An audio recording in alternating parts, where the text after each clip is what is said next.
Good afternoon. Happy Saturday. Welcome to another edition of the EquinEdge Stretch Run. I got my good buddy Oldy here and a good friend, 2021 BCBC champ, Mr. Matt Miller. Good to see you, buddy. How are you? It's nice to be back. Good to see you too. All good.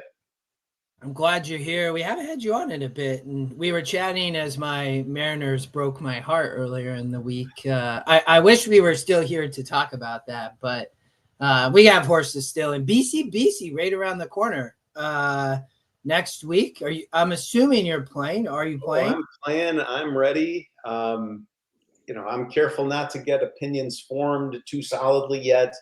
Horses don't train well. They get injured. They don't make the race. I don't want to make myself crazy. So I'm paying attention, and I've got my sources for what I listen to, but I'm not getting too committal yet to anything.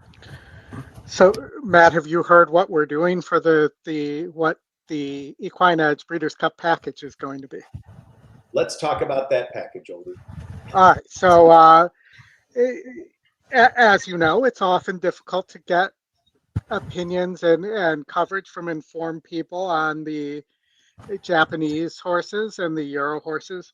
So we have Mr. Dave Duncan of Racing Downwind, who will be providing notes and coverage on all the Japanese horses.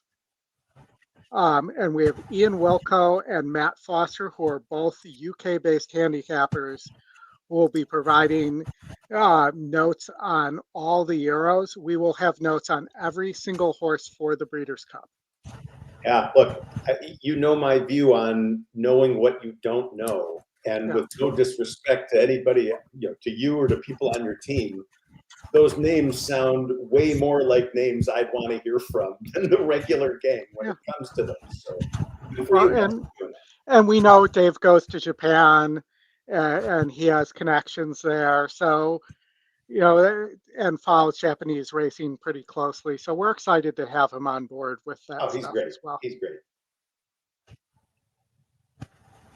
Oldy, they're off at Laurel. If you want to flip over, there are 3 horses in the lead. We got Keeneland, Indiana, Horseshoe coming up as well. Anita Beer takes off. Anita Beer into the turn. A 3-length advantage from Infatuation second. Ready for Magic is third. APM Notion, Hot Boss ridden for more at the rail. Then TL Man is out 3 wide with 3 furlongs left to run. Katarina and Sippin' Time in the back of the pack. 5/16 left to run. And it is Anita Beer from Ready for Magic in second on the chase. Another 5 lengths back. APM Notion, Infatuation on the inside. TL Man and Hot Boss with a lot to do. Into the stretch, 3/16 to run. And it's Anita Beer and Geron Barbosa. Anita Beer put to the test, opens up 3-4 lengths from Ready for Magic. And then Infatuation in fourth, APM Notion. Anita Beer. Bill, Anita Beer. I am so happy Anita for Beer you. Wins. From Ready for Magic. Infatuation. Bill won a seat to the NHC. That's incredible. Well, we got to give him a boom of some kind here. How about? Give it a button, Dada. Oh, yeah, that's a soundboard. Nice. Oldy's been at work since you've been last on the show, Matt. He got a good soundboard now. Holy cow! That I lost a couple more hairs with that. That was fantastic. Bill, put in the chat. How did you do it? What tournament? Just give us a sense of what you did. But good for you. Yeah, that's incredible. Yeah, for sure. Gary, good afternoon. Mike Saletta, Alexis. The Spanish channel, I see somebody asking. They're still on. They're over on the they're still on the EquinEdge channel. You can find them on YouTube. But everybody else, Bluegrass, thanks for being here too. Good crew this morning. Yeah. I guess it's afternoon. I still think it's morning, even though it's 3 Eastern. That is correct. But that is Mike Saletta right there too. It's interesting that now it's showing the ats in in a lot of the chat here. But I picked the wrong week. Quit sniffing for him. Oh my God, I'm going to have to be paying attention. This is good stuff. Now you give me a soundboard. What do you expect me to do? I'm an idiot. Let's we won't get a chance. I think that Keeneland already went off, so we'll catch them later. Closing day at Keeneland, everybody. But great stakes day at Horseshoe Oldie, and then how much time we got till Woodbine? 7 minutes. So let's go to Horseshoe first. They're trailing. You'll see up above. They're a little behind. Yeah. They had a gate issue in like race 2 or 3 where half the field was loaded and the gate opened. It was very strange. So it pushed all the races. But they have a great stakes card. But we're in quarter horse world, Matt. This is one of the ways I grew up playing horses. But Oldie, let's watch the race sim first here. You and I covered this race on the stakes preview show. I believe I was 10-6-5 here. 10 on the outside post I thought would be tough. Yeah. And I'm not doing a very good job showing this, so there we go.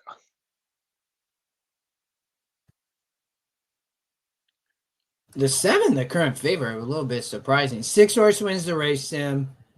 WR Hotshot on the outside has lost in 3 straight races is the concern. Gets to 400 yards, Oldie. I still think that horse is going to be tough. TW Streaking Cowboy is the other player. So I don't have massive confidence in a race like this, but to me I still am 10 or 6 probably, Oldie, with the 5 being the long shot for me. Any thoughts? Yeah, I mean, tough race for sure. You can see people don't know where to go. 10's burnt a ton of money the last 3 times out. Definition of a money burner. The 6 has won the last couple times, but the times aren't anything special. I kind of like where the money is right now on the long shot, Mr. Boombastic, because he's fantastic. I mean, for this show, how are we not playing a horse with the word boom in it? I know, right? That's true. I mean, you guys are going to get me to violate all sorts of self-imposed rules today. You don't play Horseshoe, even though it's a low takeout track. Oh, let's go. I mean, we're here to have a good time. All right. I know. But Mr. Boombastic, you see the morning line angle on it as well. It's right there with the favorites. If you want a long shot that has a nice pace number, it's Old Slewfoot. That I believe that's what happened to Seattle Slew towards the end of his career. He became an Old Slewfoot. I thought you were saying he became a quarter horse. I'm pretty sure that did not happen. Where are they at, Oldie? I don't know how far behind they are. We're a full race behind, but I think that they should be getting close to the gate, I would think. Well, maybe not. That's usually 0 minutes to post. They should come back and they should be about at the gate. Got Gary Rice in the house.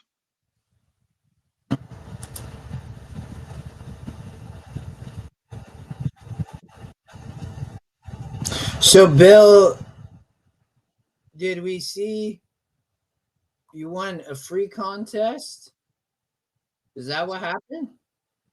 Yeah, I don't get the response. I see it. 100 days of races, 3 per day, except today we had 5. So it looks like, from what I can interpret, some kind of an unconventional, pretty long-term contest that probably makes Bill a very deserving winner. It really went. Yeah, right?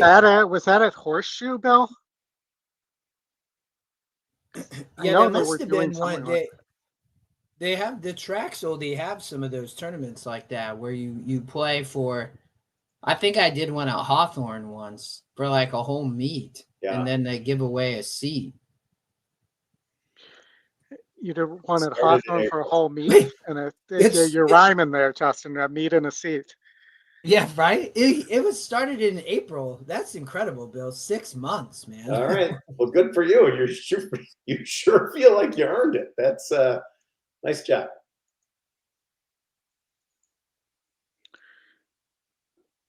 I'm just going to preview Woodbine, so I'm ready to talk about that as we're coming up here. Now let's make sure they don't have a horse named Soundboard or Edge or something like that that makes it super obvious who we should be picking. They have the voice from above. I mean, if there was a horse called Don't Call Me Shirley, Yes. surely I'd be betting that one. Surely you can't be serious. I am serious. 10 taking late money. 7 horse floating up now, Mr. Boombastic. You can see Miss Rachel has only has the 7 on top. Yeah. Martha, I think, is the quarter horse expert over at the shoe. I hear she's in a pickle. Nobody? Probably. Clausen. No. What's that from? Clausen is a pickle brand. Oh, I have not heard That was some high pickle humor there. Steph's laughing. So Mike Saletta's laughing my ass off was not because of that joke. It was a different one. Okay.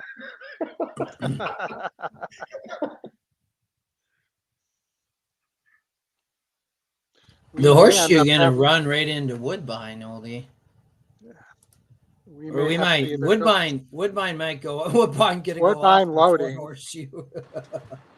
And I thought this race was all about the 2 and the 7.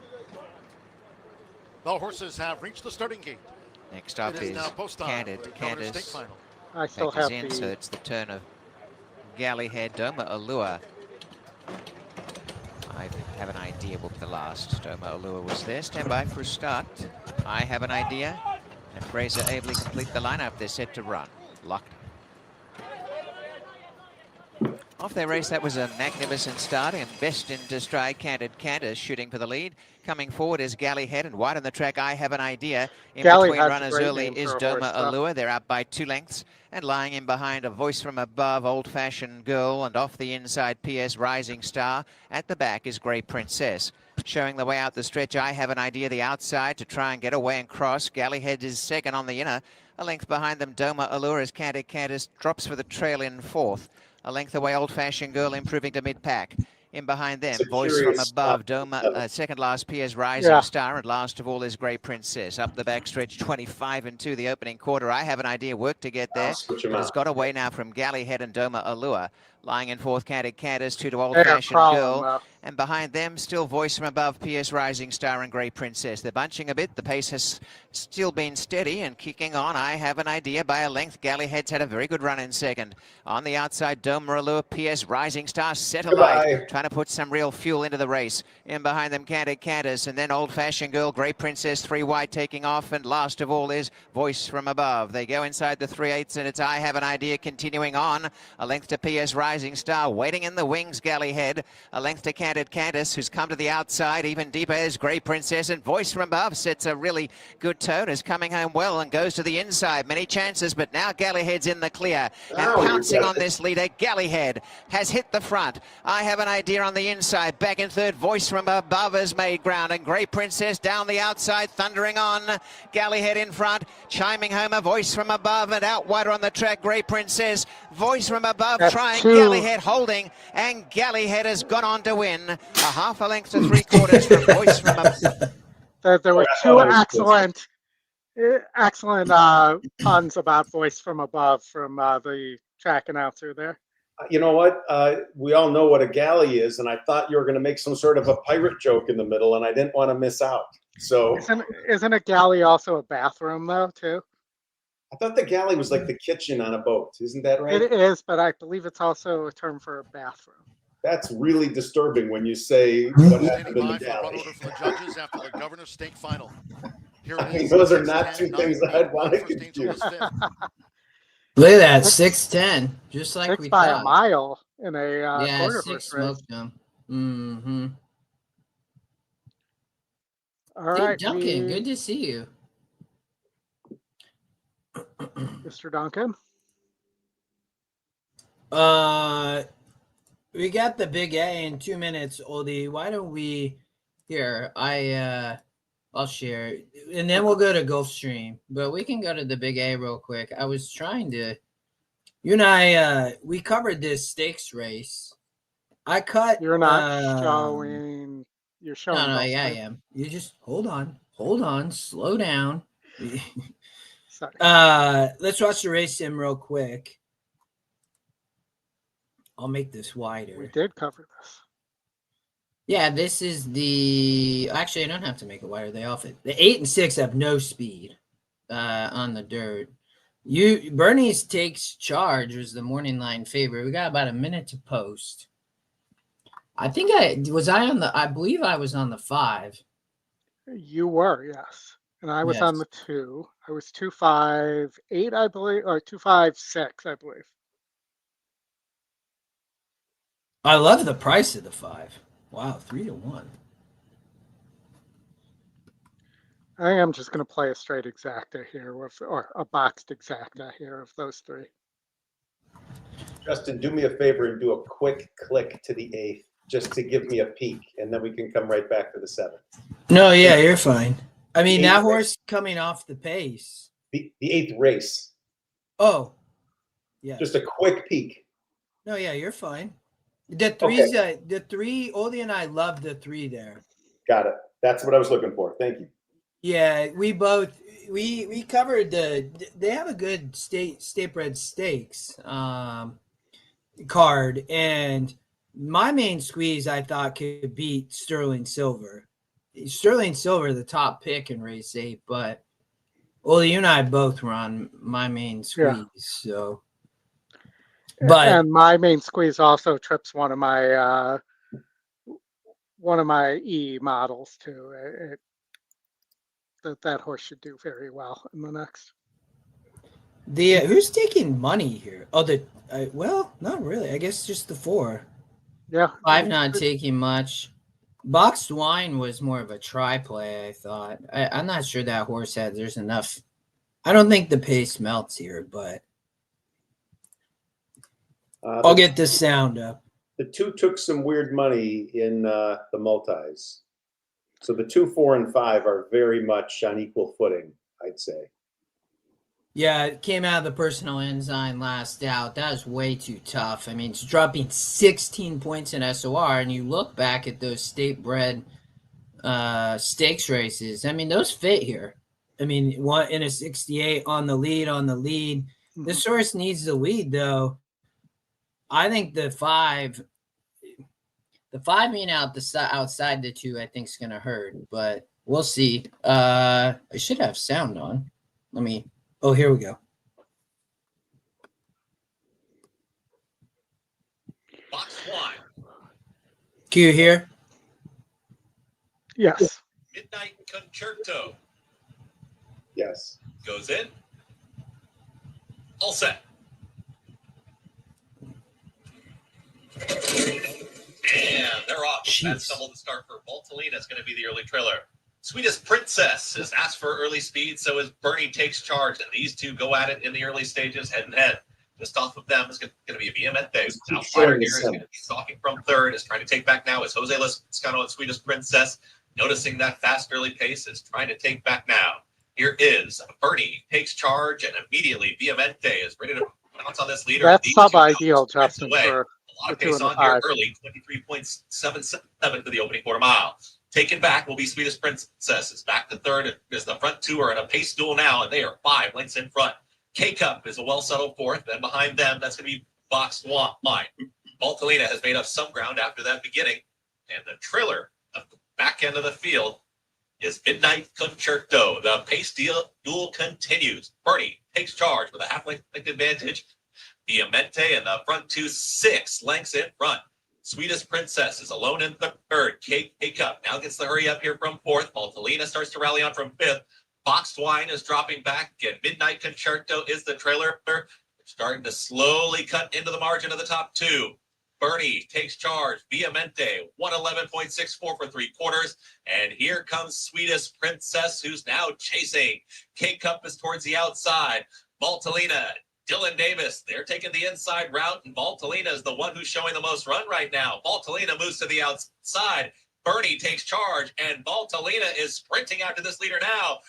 Bernie takes charge, is gutting this up. Valtellina, after that beginning, has recovered and now taking the lead. Valtellina sprinting away. Yep. A 16th left to go. Long shot. No doubt who was best in the Empire Distaff. It was Valtellina to win it. Bernie takes charge second. Oh, 4-1. I mean, that's not bad to go long shot. 1 minute 50 seconds flat. Yeah, it hit the long shot algorithm though.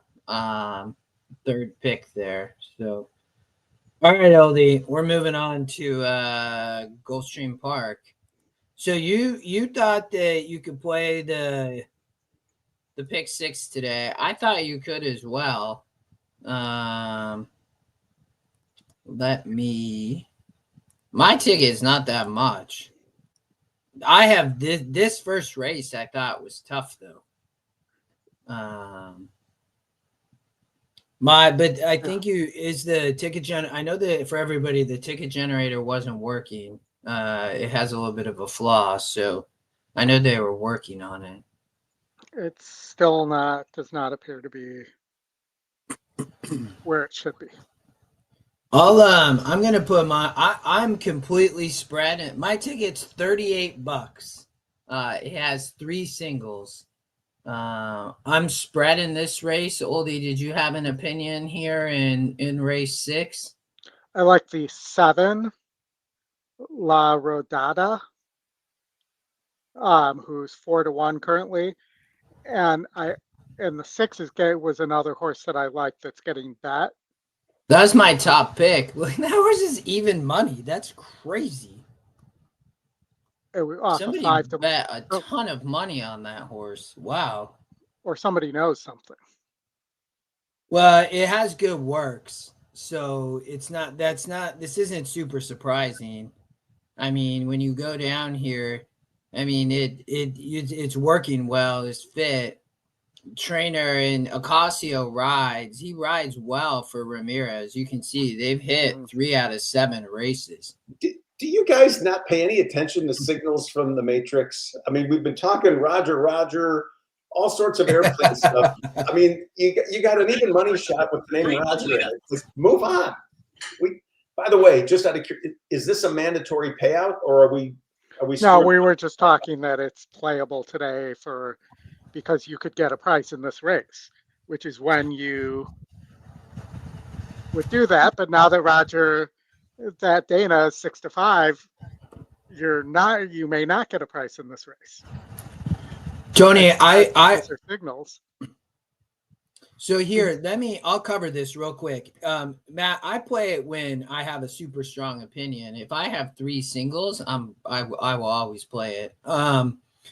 So I think this race is race 7. All right. So Oldie, you think Life Fury gonna win? I mean, 9 times out of 10, Light Fury wins that race, right? Yes. I mean, Light Fury always beats this group. 10,000 claimer has all the speed. I think Light Fury could do it again. I'm using 4 horses though. 6, 10, 9, and 8. I think the 6 or the 8's the new guy in this group and is dropping. Has not been running, but the 6 and 9, if Light Fury has any issues from that post, and if the problem with Light Fury, Oli, is Light Fury is going to lose eventually, even though Light Fury's won 5 of 7, but does dominate this group. But I think you might be able to beat Light Fury today. So Matt, that's another reason why I like it. If you get a price in the maiden and you beat Light Fury, like it's gonna pay good, even though it's not a mandatory. But so I'm using 6, 8, 9, 10 Oldie, and then I'm singling the next race. I'm singling Willow Case. Where you I using think Willow here? Case is vulnerable there. Okay. Oh, now that it's working, the ticket generator appears to be working. I like the 2 and the 3 there as possible upsetters. Will Case is dropping in GSR, going to back to 6 furlongs, changing trainers as well.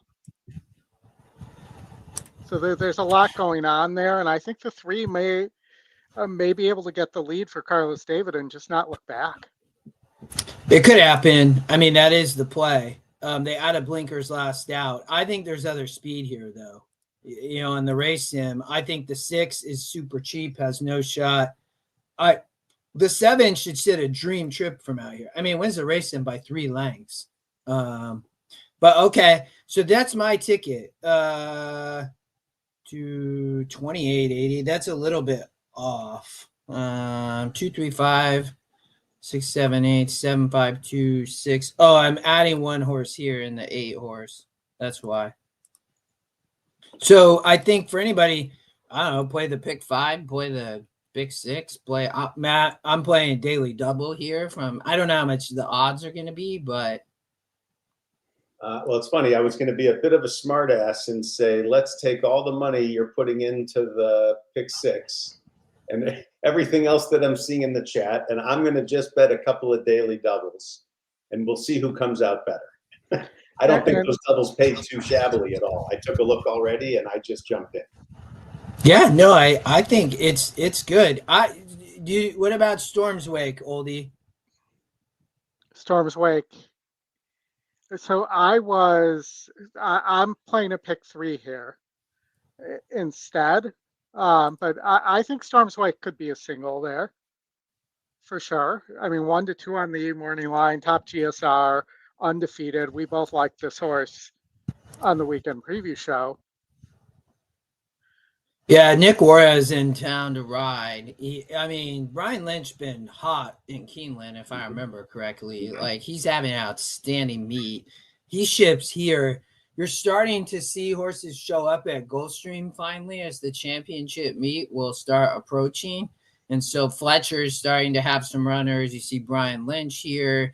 Safi and D'Angelo are starting to have more players as the Sunshine meet comes to an end. But the only concern for her is the rail. I mean, the rail is at 45 feet. So Nick is going to have her not too far back. But the thing is, the speed here is atrocious. It's bad. It's really cheap. So the 4 horse is cheap. I don't like Fletcher has the 10, Miss Picky. I'm not a fan of this horse. There's some other speed, Oldie. I think she's going to be flying in the lane. I mean, she wins the race in by 3 lengths. So then you have this bottom level claimer, which is just an atrocious group. The 5 probably should win. I think the 10 could blow up the board, Oldie, on the lead, but there is other speed is the concern. But I'm spreading here again. I got prices and I'll be okay if this chalks out because my ticket's cheap. Yes, sir. I'm going to make a suggestion to people following along with your ticket. Yeah. If they're punching this for $38, that they in this race skinny it down to the 5 and just punch it another 1 or 2 times. Yeah, that's not a bad idea. And for the pick 5, I'd be 3 singles in all and 3 horses. So I mean, I have a really skinny pick 5 there. Skinnier than mine? I don't know. I'll have to let me look. Okay. Again, I'm a little skinnier, I think. Yeah. Well, they're loading. So, Oldie, if you want to flip over, I will tell you, I like animated in the last. I have notes on this horse from both the last races. So I think is going to be a good price in the last race. Roger that, Dana. Probably another good daily double option, Matt, in the last 2, the 5 into the 2, because I do agree with you. The 5 is the horse to beat in that race. It's bottom level. I think the 7 in the last is a single too. There's really, I think that's my second pick. but I think there's other speed in this race. So I'm 6-7 into 10, and those prices held up, I think, okay. Oh, the daily double? Yeah. Yeah. I weighted the 6 a little heavier, but I played Oldie 7 as well.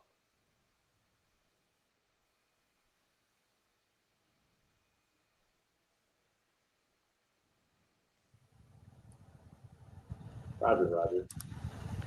What's our vector, Victor? Overdone.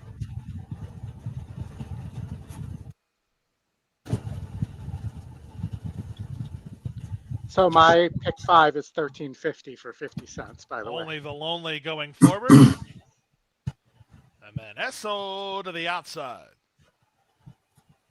Clearance and Clarence were in that too. What's our clearance?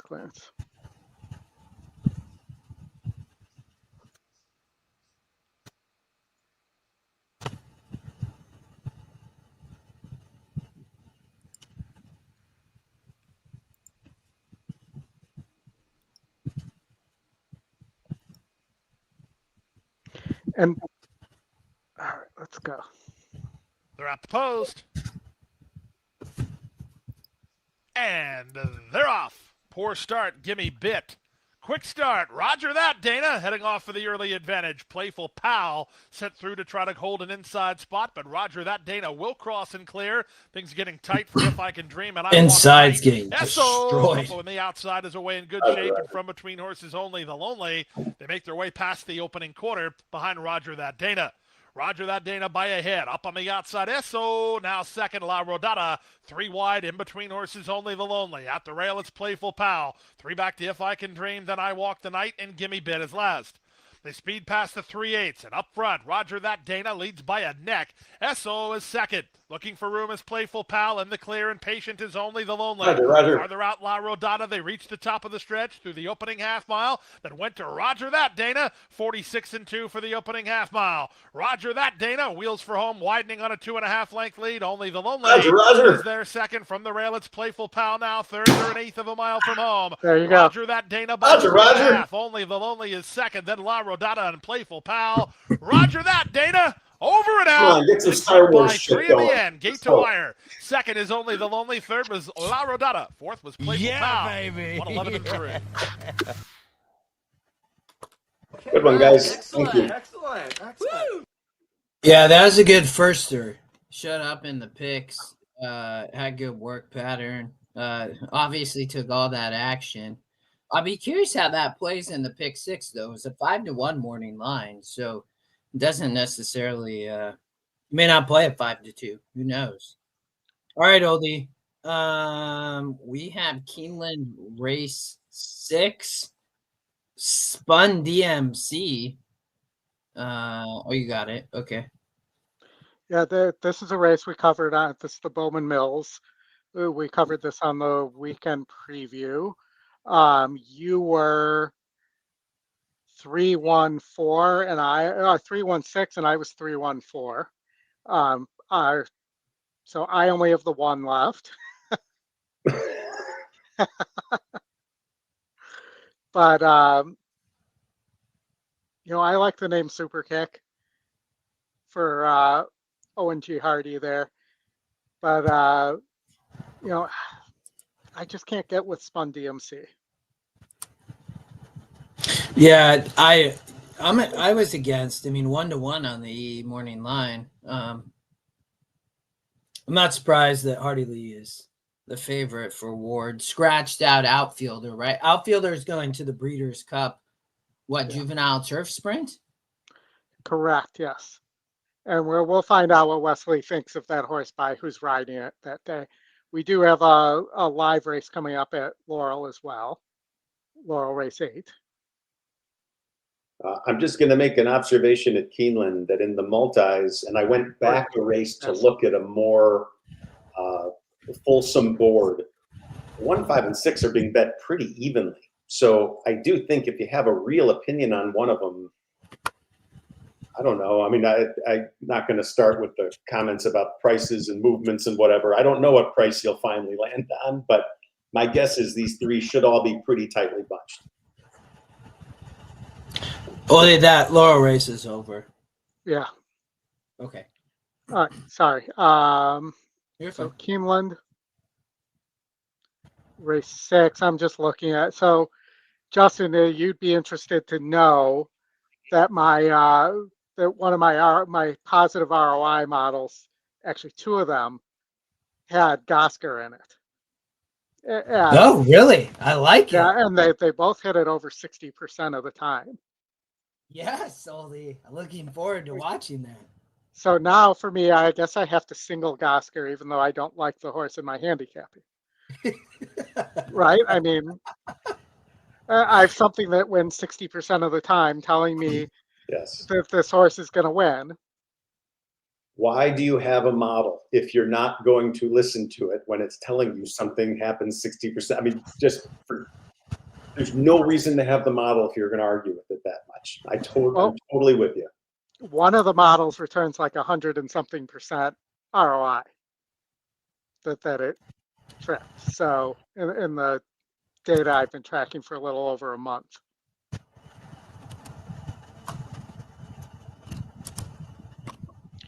And Jake has some thoughts on the last there as well.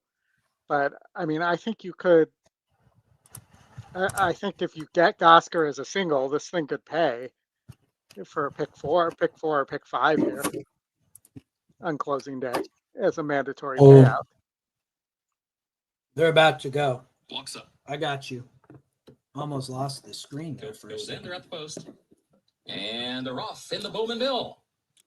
There goes Spun DMC. Of course, Spun DMC goes immediately to the lead and clears. Because we didn't like it. The rail leads it by 2 lengths here early on. The other 3 stack up across the track. Heartily starts to move up, starts to swing off the rail just a tad as they head to the far turn. Moves up between horses now, just off the leader's flank. In second by a half length. Super Kick, far outside, is in third, and Gallivant will be last of the 4. Opening quarter went in 21.92 seconds. Onto the far turn they go. Spun DMC to the inside, Heartily to the outside. They're separated by a half length around the turn, with Spun DMC nursing a narrow lead.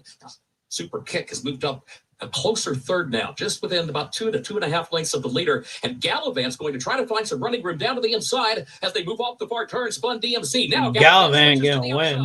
Here comes Gallivant chasing after Spun DMC. Heartily has lost ground. Super Kick is far back. Told you, that's the maiden.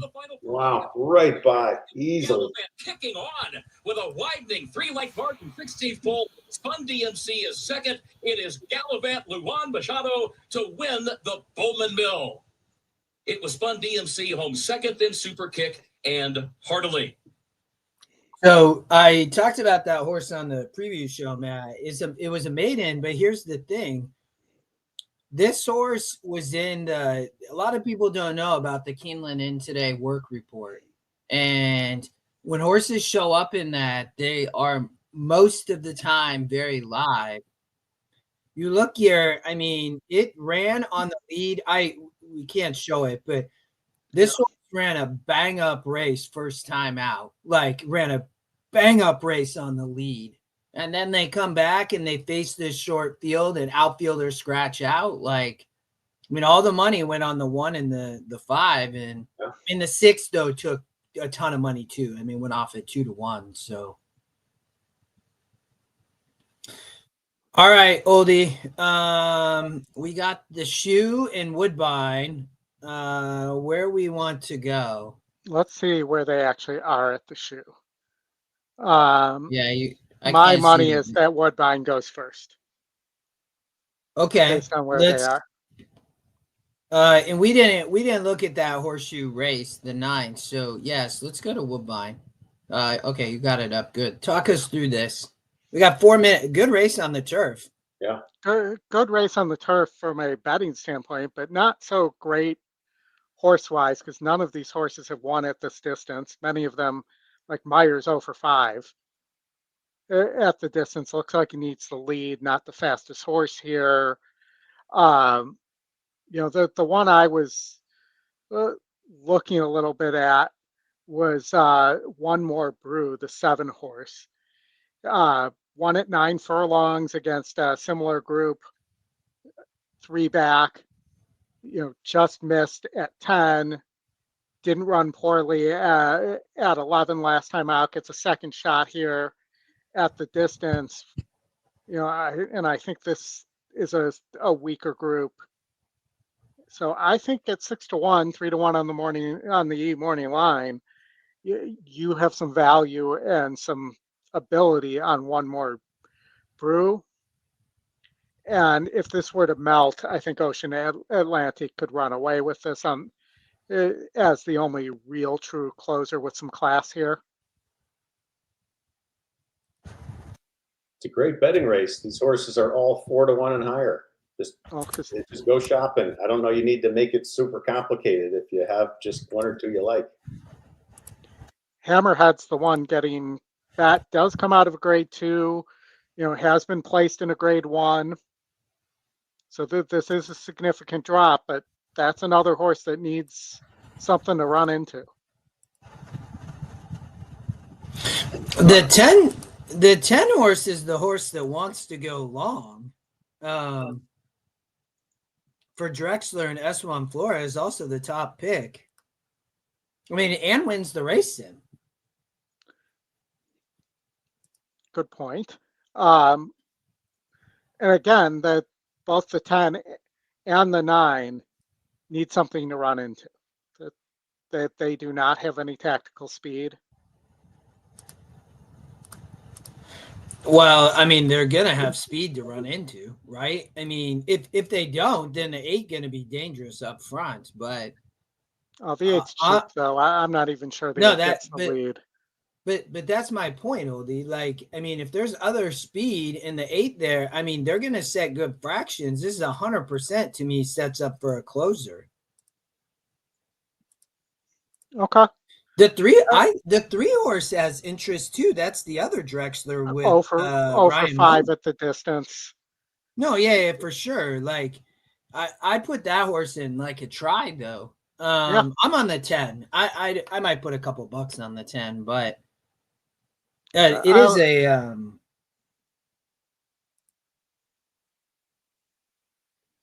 I did one small double with the 9.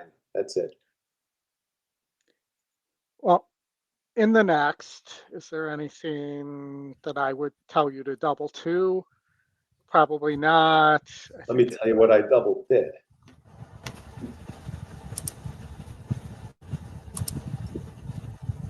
Nine into the 11.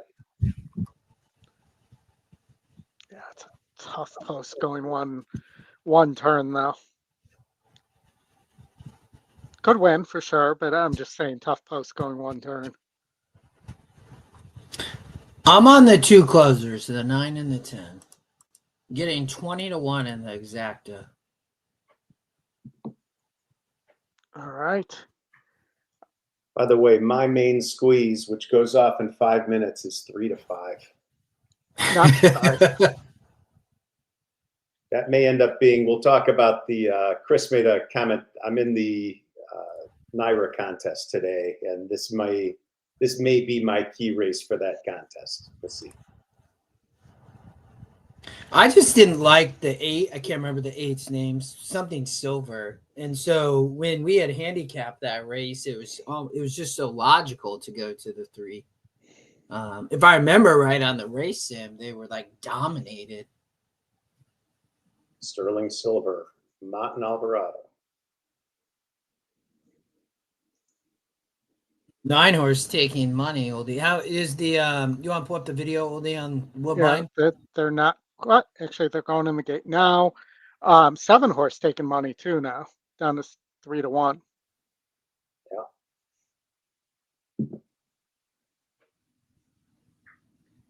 Yeah, it's interesting when you don't have a big bet on the race. Just pick a few horses, look at their odds, remember them, and then look at what they are in 20 seconds and see what happened. Bill is right. Don't squeeze the Charmin. The Chris Walsh the likes 9-10 Zabo, exactas got bet down to 16 to 1. We're off, guys. His grandson driving forward quickly as they settle into stride is Zabo. And Goes after One More Brew and Hammerhead to third. Good luck, Chris. In behind the main flight, a little worse than mid-pack Bowman's Run from Ocean Atlantique. Next to last So much for the Grandson, 9 not last having any speed. Hunipero. Showing the way as Zabo took over by a length to Hammerhead. Tugging his One More Brew is trying to settle now back in third. A length to Cornwall, Meyer the inside, Bowman's Run the outer, up the rail Grandson, Ocean Atlantique is second last in the outside, Hunipero. Working down the stretch the first time, and Zabo the leader by a length and a quarter, Hammerhead. A similar margin, One More Brew in third. He's like choking that horse. Cornwall. And back over on the inside, a little worse than mid-pack is Like Meyer. Bowman's Run is next, followed by Hunipero, Grandson, and Ocean Atlantique in the back. About 9 lengths covers the field, and Zabo in front. Trying to slow down in the lead by a length and a half to Hammerhead, and One More Brew fighting straight again up the inside. 2 away Cornwall as they take the turn from Meyer. Bowman's Run the centre, Hunipero, 3 wide. Tucked away Cornwall. second last Grandson, and under a hold at the back. Ocean Atlantique travelling easily is still at the tail end, but only about 6 lengths covers the entire field. Zabo joined by Hammerhead. 1.5 to One More Brew in third. Cornwall the centre. 3 wide Hunipero, a length and a half to Meyer. Bowman's Run the outside, 2 to Ocean Atlantique, and last of all is Grandson pushing up again. Little change as they reach the final half mile, and on the outside, Hammerhead keen to go to the lead here from Zabo. And they've gone out by 2 lengths to One More Brew. Cornwall, Hunipero still 3 wide. 1.5 to Meyer, the inside of Bowman's Run from Grandson and Ocean Atlantique. Inside the 3/8 they turn, and the leader is Zabo again, joined by Hammerhead. 2.5 to One More Brew on the outside. Hunipero, Cornwall the centre. Running home now, 4 wide Ocean Atlantique, and on the inside is Meyer. And then Bowman's Run and Grandson turning. Zabo, Hammerhead 2 in front from One More Brew. Wide on the track, Ocean Atlantique's well behind down the stretch. Come on, Zabo 9-10. and Hammerhead kicked right away, and it's Zabo still in front, plucky on the inside of Hammerhead. Now Ocean Atlantique trying to get them is coming home down the outside lane. Zabo and Hammerhead got a big break on them though. Zabo, what a performance. Zabo's going to win. Nice job. Zabo scores by 3/4 to Hammerhead. Third in the race, out wider Ocean Atlantique from One More Brew, Hunipero. Then Meyer, Cornwall, Grandson and Bowman's Run at the back. 2:19.42. That is a boom. Do you know what kind of a bomb it was? The exploding kind.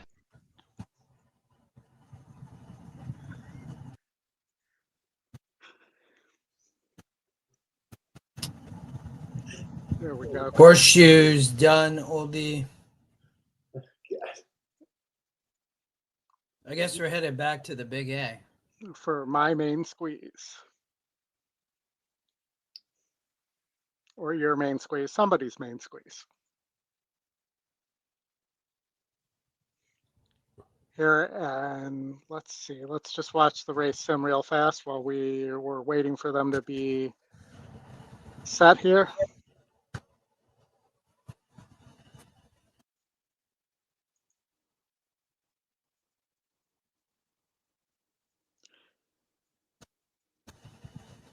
Chris wants the horn, so I'll give the horn to you.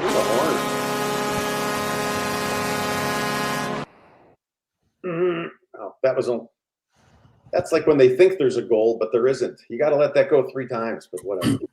All right, we'll do it 3 times.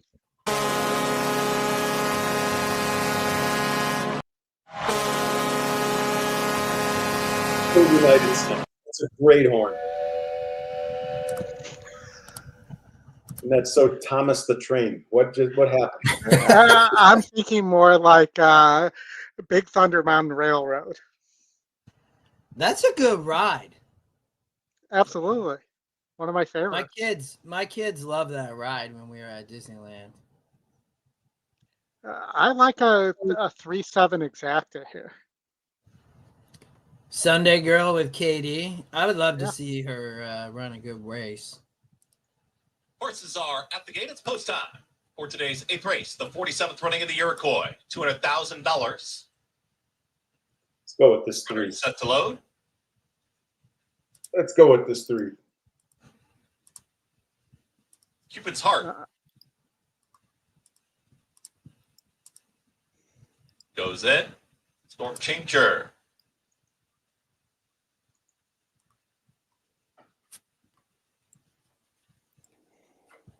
My Main Squeeze. Who's on? My Main Squeeze goes in. Ricardo. Actually takes one more turn here.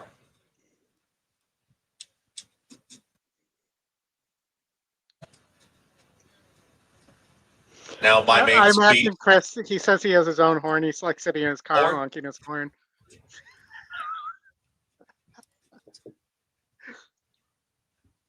Stone Smuggler. Not a bad idea. Cali Magic to the outside. 47th running of the Iroquois. $200,000. All set. And they're up. Sunday Girl flashes early speed. Stone Smuggler towards the inside. Stone Smuggler. Sunday Girl. They're 1-2, and Stone Smuggler now with the nose in front. For the far outside is Kali Magic. Carreras Time wants to join the early fray, and Carreras Time at a big number now splits rivals and pushes the tempo, is now in neck in front of Sunday Girl, who goes with that leader. Stone Smuggler takes back, is now back to third. My Main Squeeze just had to check. It's back towards the back end of the field now. Moving up with the outside, Kali Magic has taken third. Under a drive is Stone Smuggler losing ground. Stonewall Star, Dylan Davis in between horses, rallying around rivals. Here comes Sterling Silver. My Main Squeeze, Cupid's Heart, and the trailer, Storm Changer. Sunday Girl has taken the lead. It's Sunday Girl in front. Carreras Time starts to back out of it. Stonewall Star presents the new challenge 3 wide. 45.31 for a half mile time. Can Sunday Girl keep going? Sunday Girl is in front. Stonewall Star in full pursuit. Sterling Silver tips towards the outside. Sunday Girl has not given up yet. Then it's Sunday Girl still holding him off. Stonewall Star, Sterling Silver, complexion changes now. Sterling Silver with a rush is now thrust to the front. Sterling Silver won it. Bad trip on the 3. Then came Stonewall Star. Did he say Sterling Silver with some rust? My Main Squeeze and 1 minute 15 seconds. Say again, Oldy. I said, did he say Sterling Silver with some rust? No, but that's funny. You did get me, Justin, to do some cover doubles, so that was good. And I backed off the contest play and didn't do it. Oh, well, that's good. We got Anita coming online here. We got the first there.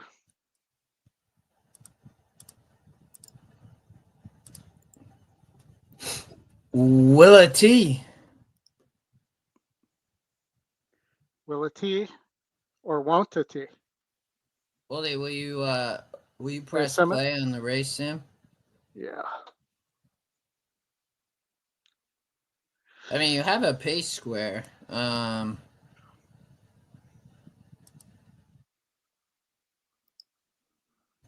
not a lot of speed in this race.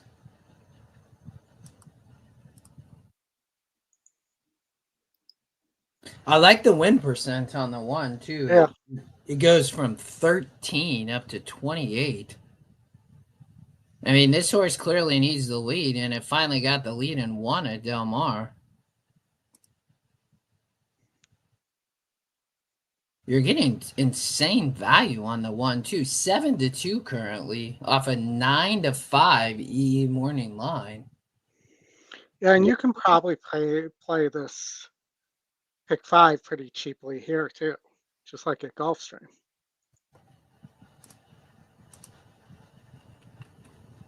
I mean, this is the race that I have the most doubts in.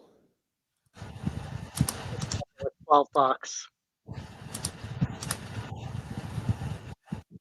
I think you need the 4 and the 2.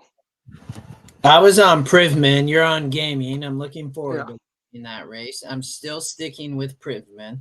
Who's the favorite in the doubles at Santa Anita? The 4 or the 2? Give me 1 second, sorry.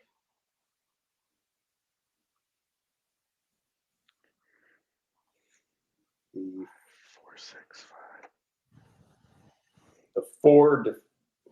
Well, depends on the horse in the front in the first leg, but in general, the 4 is getting the most money. Yeah, I see that. The 5-6 into the 4 are the favorites, huh?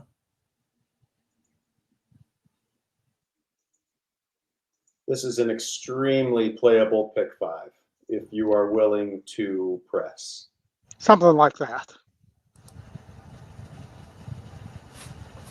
I like it, Oldy, at $12 pick 5. Yeah, I just keep and this isn't like a show off. I'm not a crazy huge multi-race bettor. I just put in a $25 pick 5. It's just it's not that hard. I mean, it's a lot of races without a lot of horses, and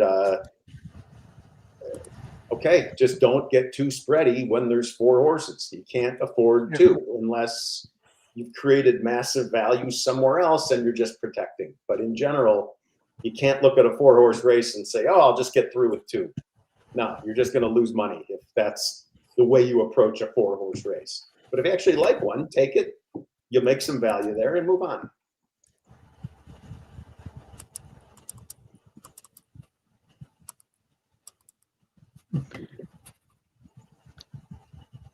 And you could single.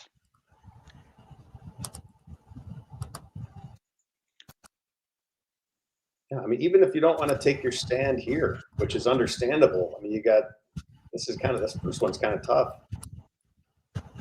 But there's plenty of chances later, even with 4 horses in the race or 5 horses, to take a stand.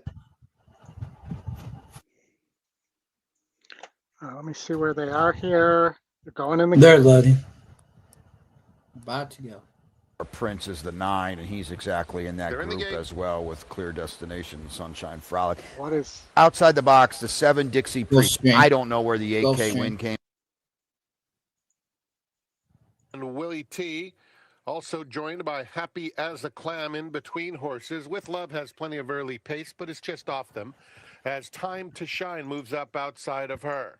At the back of the field is Church Lady. So it's Happy as a Clam narrowly. The one needs to not give up the and rail. Time to Shine third into the clubhouse turn. Hector Barrios has With Love tucked in along the inside, 2 lengths off the battle up top. Then Alaramo's second to last, and Church Lady is just outside of her. Oh, isn't that 6 special? lengths covers them onto the back stretch. And it's Happy as a Clam. Too easy, leading by Matt. 3/4 Too of a easy. length to Willa T. Time to Shine, Red Silk's third, and With Love down at the rail. Then comes Church Lady racing in 5th, and she is now 4 lengths off the lead, 1.5 lengths to Alaramo. Happy as a Clam has been in front throughout. There's room at the rail for Willa T, who tries to go after her now. Happy as a Clam responds to that bid and spurts clear by 2. Time to Shine now takes second. Willa T is just inside of her, and Willa T coming right back for more. So Happy as a Clam tried to fend her off, but Willa T has taken the lead at the top of the stretch, and it's Willa T in front. Happy as a Clam dropping out. Here's With Love now just looking for room, angling out to take a crack at Willa T. Willa T 1.5 lengths to With Love, close to home. It's Willa T. Who do we want here, guys? Bear down. With Love on the outside, or Willa T With Love, and Willa T, that's too close to call. I want to look like the 5 to me. Between With Love Look like and the Willa 5 to me. T. I listened to Bill at the last second and took the 5, and I don't know. That was tight. I played the 1. I think the 5 might have got the bob. You got the better bet for sure between 3-1 and 3-2. I mean, those were right there. It's a photo in the opener. I think the 5 might have got the bob though. 1, 5, 1, 5, 1. Oh, it's so close.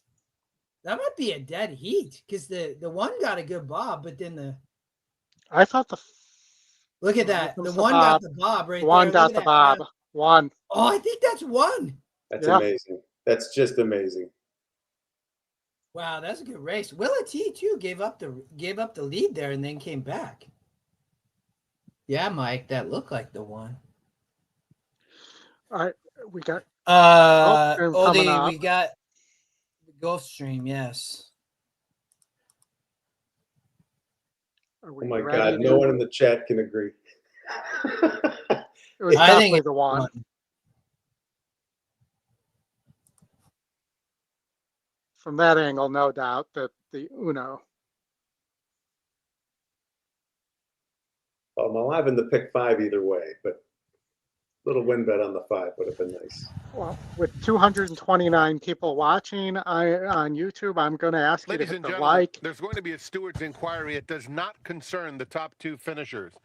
It does concern number 3, Stewart's Time to inquiry. Shine, and 4, Happy as a Clam. Here's the result of the photo. 1, Will It Nice Tea job, was Justin. first. 5, With Love second. Neither of them are involved in the inquiry, but All right. So that inquiry doesn't affect us. Here, I'm going to show you my Gulfstream pick 5 here.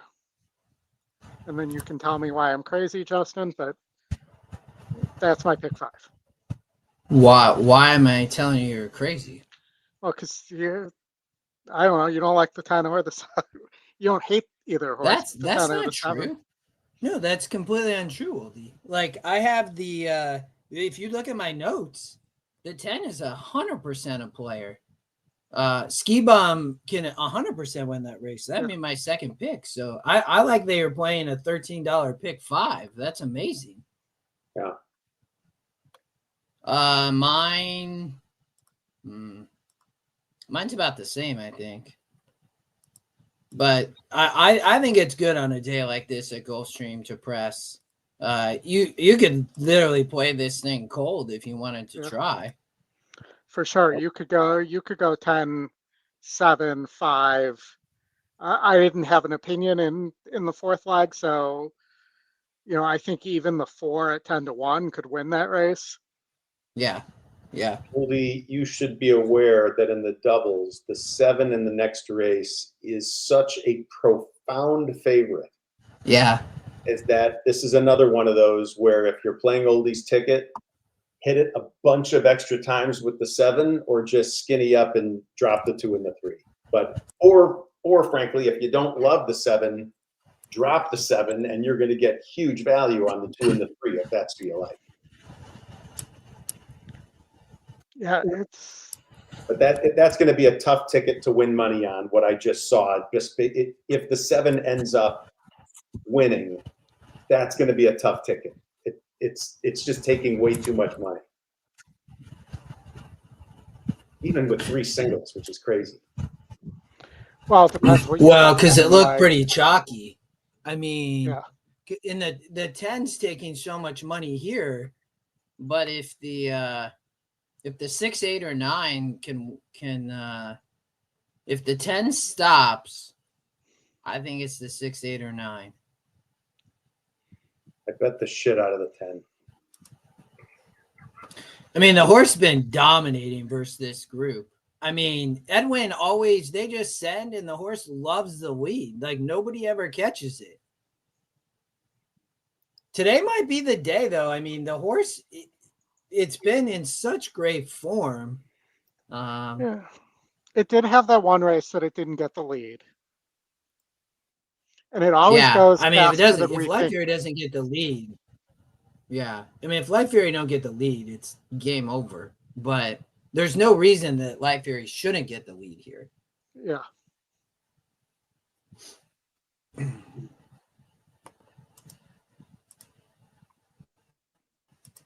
we go into the gate.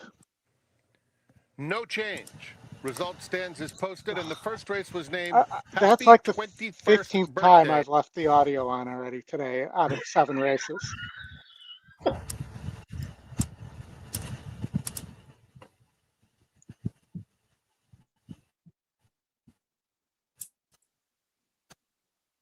Okay, come on, man. The horses are at the gate. It's now post time. Lining up and moving in for race number 7. The late pick 5 starts here. I'm going to guess, guys, that Matt has a tad bit of money on the 10. Fury favored over Clear Destination. Just based on the face on the table. Destination was gaining on him late last time. We'll see if he can turn the table today. As we learned in Airplane 2, a tad's about 95,000 miles. They're off. Light Fury broke right on the money, and he's ridden hard by Gonzalez to try to clear the inside traffic. He will. Light Fury to the top. Okay, Selecto is now racing in second and moving out the inside. Battle of Dover's in early third. White and black colors of Vladislav lends the 4th spot early, with Sunshine Frolic at the rail 5th.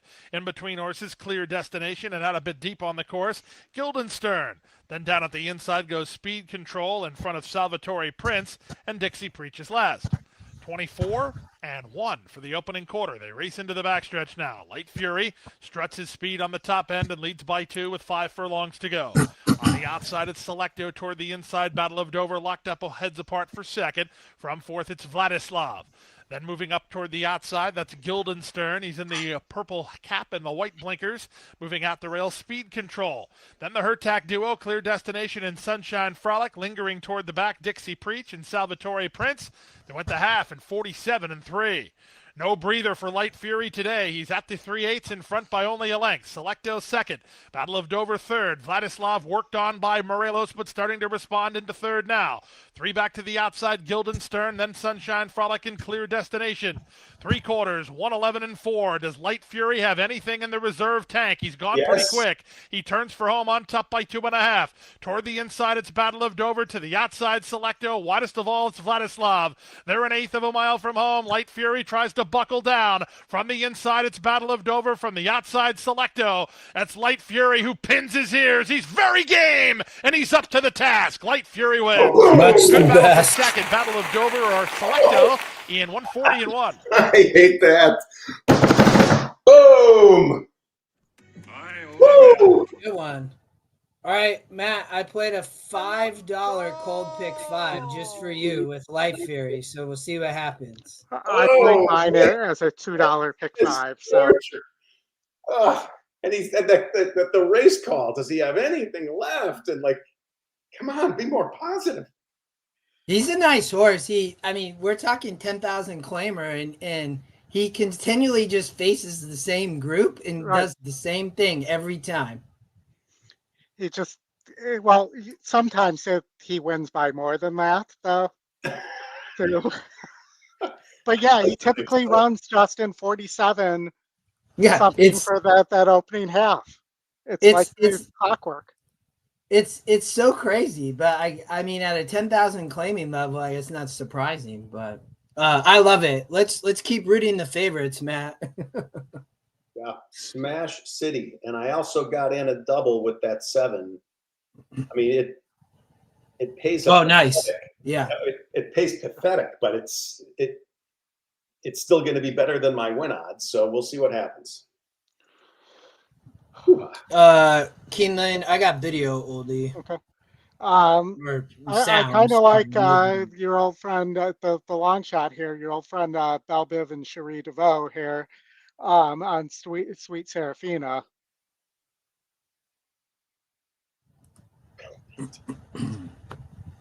Taking money, 9-2. Yeah. You also have Brad Cox not taking money, really, and yes, it's Tiz. Yeah, that was 9-5 on the E morning line. And Riley and his Mott have a horse here, Disco Rules. Not in Chicago. We have Disco Demolition Night here. Yeah, we do, regrettably. And you haven't mentioned Quick Kick, who I think is the most interesting of the group. That's who I would land on, Matt. I mean, that horse is going to get a good trip with Pratt off the speed and the dirt like this. Going to be Quick flying Kick, late, but... Quick Kick, one of the G.I. Joes. Also one of my my buddy Bob's favorite lesser used football strategies. Here's Disco Rules. I do like that strategy. Yes, it is. Will be the last one. Walks up. Goes in at the post. Nothing to see here. Please just. They're off. There goes Narazuri. Narazuri out for the early lead. Has company, though. Paris Lily is there from the outside. And these two come forward together. Paris Lily from the outside now has a narrow lead. Heading into the first turn. Starts to move on by. It'll be Paris Lily who's got the lead. Starts to move closer to the rail. Midway on the first turn. Leads it by a length. Just Ruthless far outside. 3 wide. Now double wide in the second position. Narazuri is back to third along the inside. Third by 3/4 of a length to Disco Rules in fourth. The gap of 3. Sweet Seraphine is in fifth. Yes, it is. Outward from the rail onto the backstretch in sixth position. Is followed by Quick Kick next to last, and Conch Fried Rice is trailing 23.51, the time for the opening quarter. Paris Lily, the leader. Paris Lily leads it by just a half length. Just Ruthless, second a length and a half. Narazuri, midpoint of the backstretch, goes third, 3/4 of a length. The Disco Rules, fourth up on the outside by a length. Sweet Seraphine is fifth, a half length. Yes, It Is sixth up on the outside. And then Conch Fried Rice and Quick Kick, who is last. They got the first half mile in 47.5 seconds. Paris Lily, the leader, leads at 3/4 of a length. Just Ruthless still there to the outside. Narazuri still there, tucked away against the rail in third, 2 lengths off the lead. Disco Rules moves up, now takes third by just a neck. Yes, It is now fifth up on the outside. Sweet Seraphine, Conch Fried Rice, and Quick Kick at the back as they come toward the quarter pole. It is Paris Lily, Disco Get Rules, him, now Pratt. Just Ruthless between that pair, and Yes, It is up on the Oh, far wow. outside. Gonna have to Disco go Rules, wide. Yes, It is. And Narazuri looking for room. Paris Lily still there, though, with a short lead. Yes, It is. Into the final furlong. It's right alongside. Paris Lily still leads it by a neck. Yes, It is. Then Narazuri. Quick Kick has gone to fourth. Yes, It is. Past the 16th pole. Has a neck in front. Paris Lily now second, then Narazuri. It is Yes, It is to win it. Going to be close for second. It will either be Narazuri or Paris Lily for that runner-up spot behind that pair. Quick Kick fourth. Justin, I think Quick Kick took a bump just when it was starting to kick it in, and it looked like it took away some momentum at a bad time. Or was Yeah, it, the three horse thought that it had a chance and was like, I'm not gonna let you out, and like banged the 1 and 3 banged around. Right there. Yep. Yeah. And that the one was moving. I mean, I don't know the one was gonna win. It's conceivable to me, but that hurt quite a bit. Justin, I believe we covered this race. Did we cover this race on the 10th? Yeah. No, we covered only the last, but we can look at that race. Let me see where they are. 400 yards. Who's the top pace, Oldie? It is. How much time we got? Oh, we have right time. now. Yeah, we the may three end up horse at Woodbine anyways. Yeah, we can go to. It doesn't matter to me. We can, if you want to go to Woodbine, we can. All right, why don't you work on? Amy wants a Woodbine pick 5 from you. All right, let's work through. My notes are on here already for Woodbine, so we can take a look at where I had an opinion, and we can start there. Let's just throw a number in there for now. And let me just look real fast here at my notes as well for Woodbine. 7.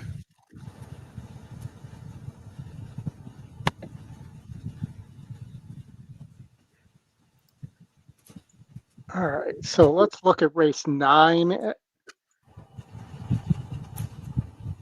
Or hold on, race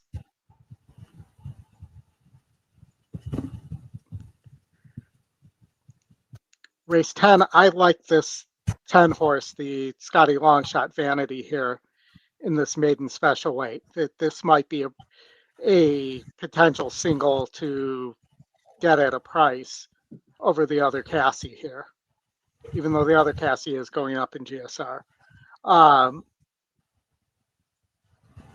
As I'm looking around here, let me look one more time at my notes so I can see what I wanted to single here.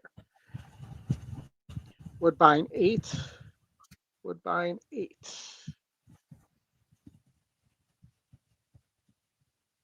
No, it's Woodbine 9, the 1 horse. That was the one that I liked as a single here. Just a thought while you're doing that. I mean, it's a pretty deep, tough-looking sequence. It would be a good candidate, in my opinion, for taking 1 horse in race 7 and then just coming right back with the pick 4 if you happen to not catch it. I actually agree with that. A lot of people, they don't do that. And then they don't play it back, and then they lose their whole opinion. No, just I mean, that's the opinion, is that I like this one the most, so I'm gonna put the ticket on this, but I'm extremely ready. And by the way, because it's a pick 4, you need a higher unit to kind of get you back to where you wanted to be financially. But if that's the plan, is I'm going to put 40% of my money on this pick 5, and if I blow it, I'm going to put 60% of it on the pick 4. Okay, great. Well, I think you could take a chance in the last. We know Fly the W pretty well. I'd be on the 5 and the 3 here, possibly. And I think the 5 has a real long shot chance there. And wait, let me just fix this up a little bit, because this is not what I wanted to, where I wanted to end up.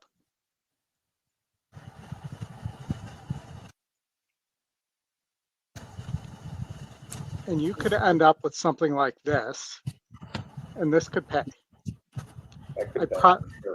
I'd probably add the 7 here just because of the price versus win percentage there. That potentially could be a gift, but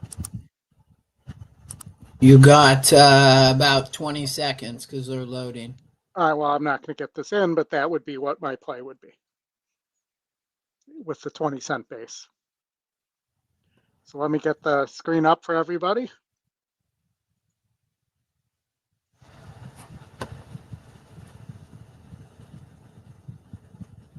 Now, Joyful Dynasty.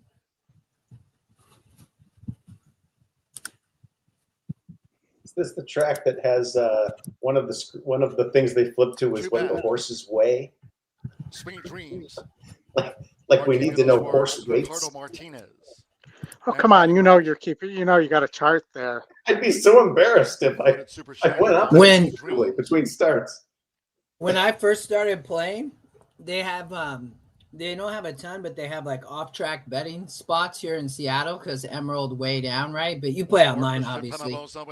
There's this guy, he would come in, he would never bet a horse under 1,000 pounds because he said that the horse wasn't eating well. So he never ever would do it. And I was like, well, I mean, at least you have an opinion. Okay. I liked it with the harness races when they would show the weights of the drivers. And some of those guys were not thin. Yeah, right? Yeah. That's a little embarrassing. Here comes this charge now by Go Well, it's because they're sitting in the buggy all the time. Saucy. Here come bids now by Candy Jar, and on the outside, Super Shiny. It's Saucy. 7 horse won there, I think. That's a good price. Yeah. The 7 won there Black at the Hawk shoe. Eagle. They're just about right with Golden Goose. And the last will be Hard Tap. So Hard Tap to the outside gate. Or to Sean Gaskin. And the field of youngsters set to run. They stand well. Now the Rains Beauty's rider to get back. So a little bit of a delay there with the 9. That's Daisuke Fukumoto. Getting back into the irons for Lorraine's Beauty. And the starter takes a look across. And they're off. Hot Tap dipped a bit. Back last as they break was Horbury. And on the inside, spun for Flatter, a bit slow. Going to the lead is Black Hawk Eagle with on the inside, Grady 1 shooting clear. A nice beginning, Hurricane Amelia, and racing handy, Whiskey Over Wine, and Spun for Flatters, Cork Ground on the inside. Behind them, a length away in the center is Socially Intact. And on the outside, next is Golden Goose. A length again to Heart Tap, Lorraine's Beauty, CC Athena.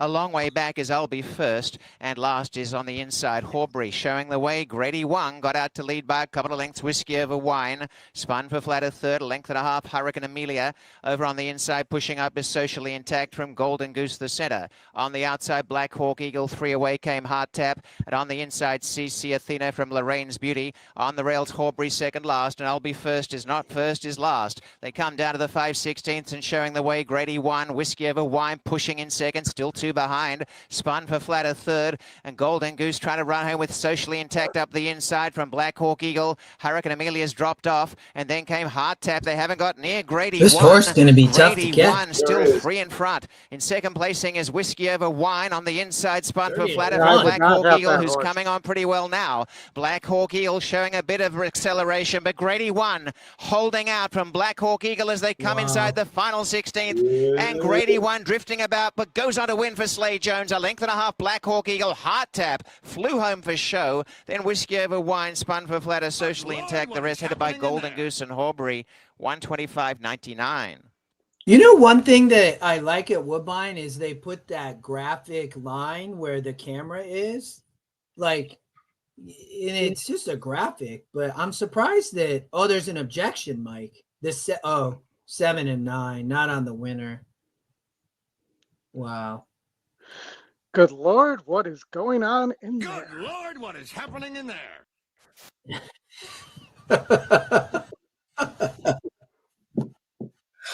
I do agree, Oldy. Gosh, 30-1 on the lead at the Vine. Yep. The Big A. Want me to sound? We'll catch this Sure. till Gulfstream Park. Yep. Ticonderoga. You were 4196. I am 549 here. Approaching the gate for race 9. Yeah, that's Bobby's M girl was my. I think I said she might be able to hit the try, but Horses are now at the gate. It's post time. The 45th running of the Ticonderoga. $200,000. A mile and a 16th. The outer turf.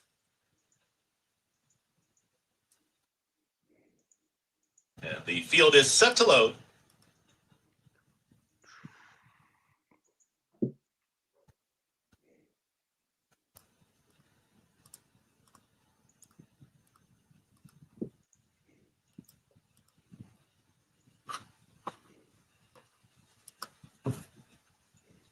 Bobby M's Girl. Spinning Colors. Can't Fool Me.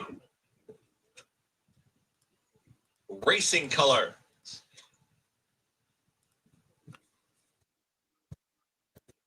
Tony, what are you Golden alive? Rocket. The 8 and the 9, maybe? Awesome check.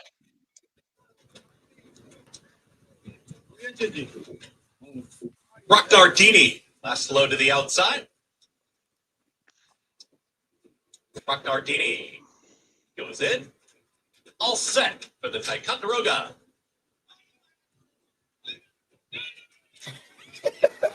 Settle Can't Fool Me. No. they're all yelling. Oh, the 5 stumble bad. Check his ask for speed. Golden Rocket towards the outside is in the early mix too. Spinning Colors wants to join them towards the inside. They're well apart as they move towards that first turn. Spinning Colors. Dylan Davis, they get to the front, then they're up by a neck. Golden Rocket is engaged towards the outside, will now be a close-up second with Awesome Check taken back. He's going to save ground in third. 2 in front of Moody's Daydream. Now in the 4th position, just moving right along.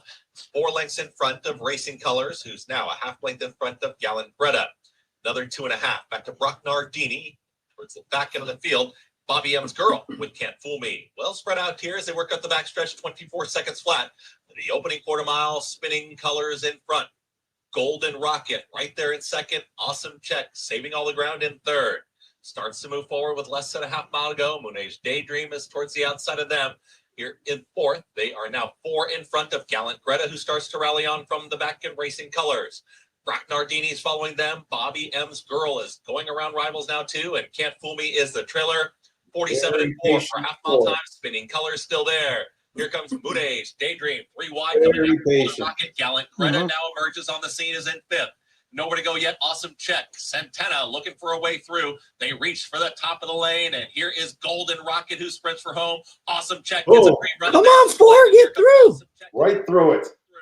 Awesome Check has taken the lead. Gallant Greta, though, in full pursuit is lifting too. Awesome Come Check on, is in 4. front. Gallant Greta trying to run him down. Awesome Check a half length in front. Gallant Greta towards the outside. Get up. Give it to Awesome to win. Boom. Gallant Greta was second. Good Then one. Daydream and Golden Rocket. 1 minute 41.41 seconds. All right, Justin, we have 3 minutes to San Anita. I'm going to pull up the video and go take a quick pit stop real fast here. Big he is. Yeah, you're good. I'll let you take control of the screens here.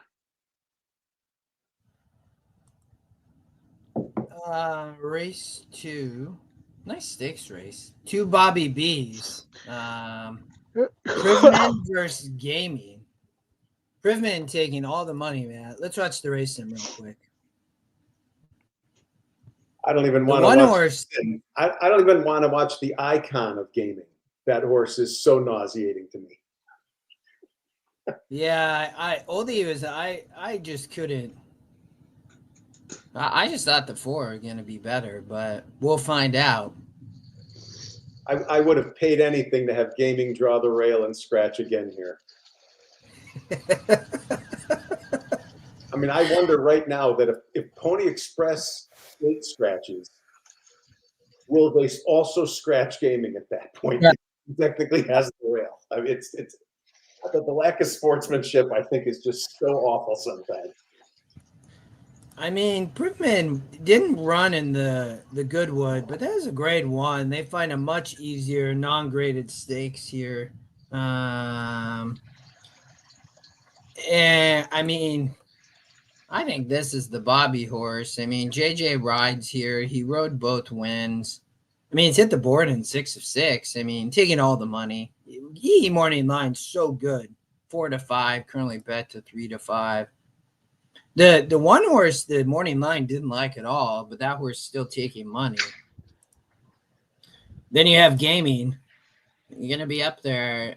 I'm hoping the 4 just sits right off and beats him. But I think the 4 is better than the 2. Yeah, I have a hard time with these high-profile Baffert horses, especially the ones that get named for people. I'm not suggesting anything nefarious or juicing or anything like that, but I think there is a certain extra amount of intent that goes into a McKinsey or a Privman, right? Yeah. They want that horse to do so well that it's tough to tell if they're in over their head, if they're not. I don't know. For me, I would lean towards the 1 here, but that's my bias. Frankly, is just I think the City Cup 4 is so recognizable that look at the price drop again. I just think that's it. It's name recognition that's driving not great value.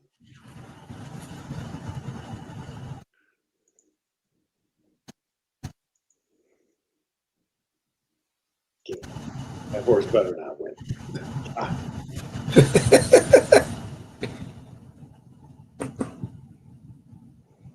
Mining District and Privman, the last 2.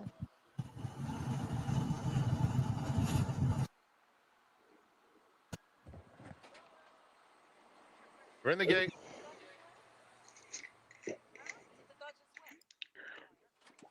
And they're off in the Tokyo City Cup Stakes. Privman is sprinting out for the early lead. Pony Express comes through on the inside. These 2 have sped clear of Mining District, and Gaming, who is in a tad tight as the gate opened, is at the back of the field. Around the first turn, and it will be Pony Express to set the pace with Privman right off his flank. 3.5 more back to Mining District in third, and then 2 to Gaming. 6 furlongs to run. Umberto Rispoli and Pony Express lead by half a length.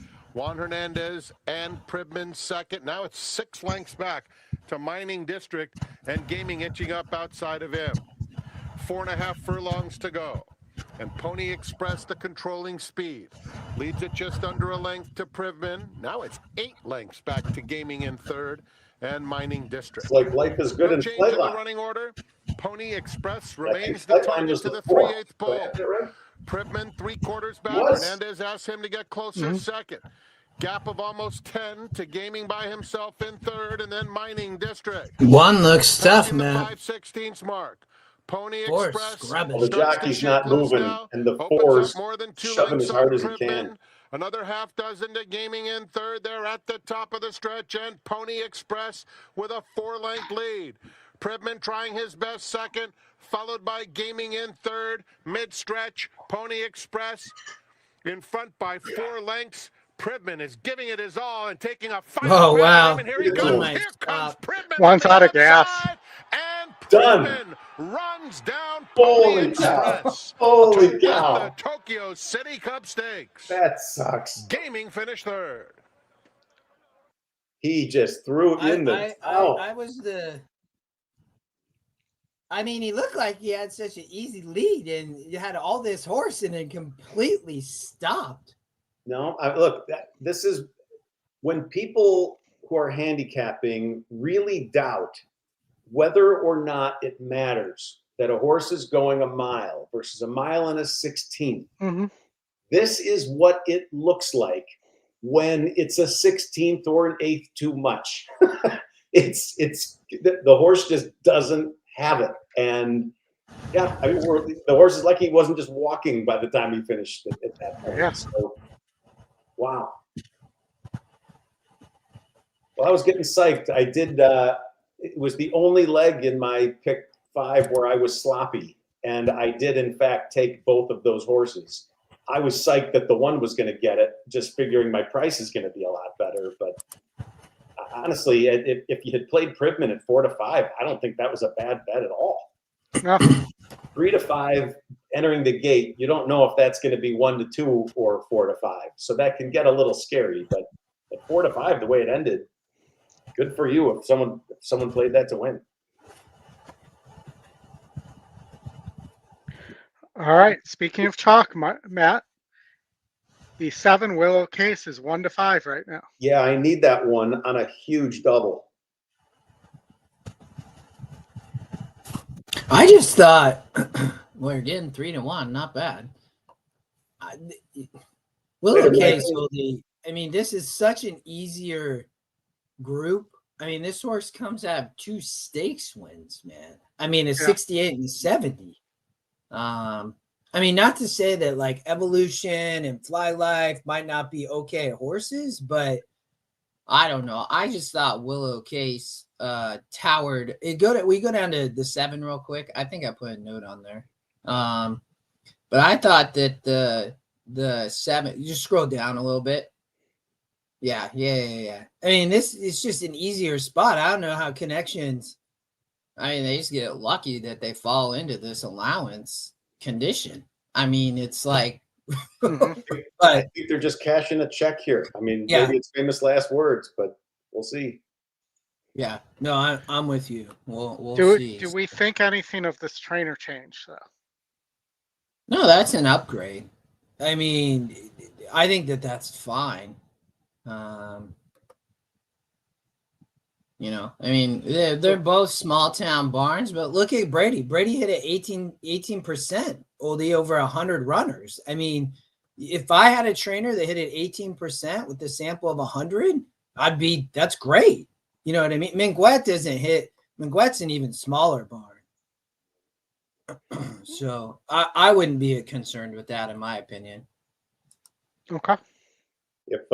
If anybody sitting at home is an active sports bettor, UFC is going on right now in Paris. The big last fight is about to go off, and if you could plug in Tom Aspinall to win by knockout at plus 100 or plus 110, that's money in the bank. That's weird. They have a day fight. Thank you for that.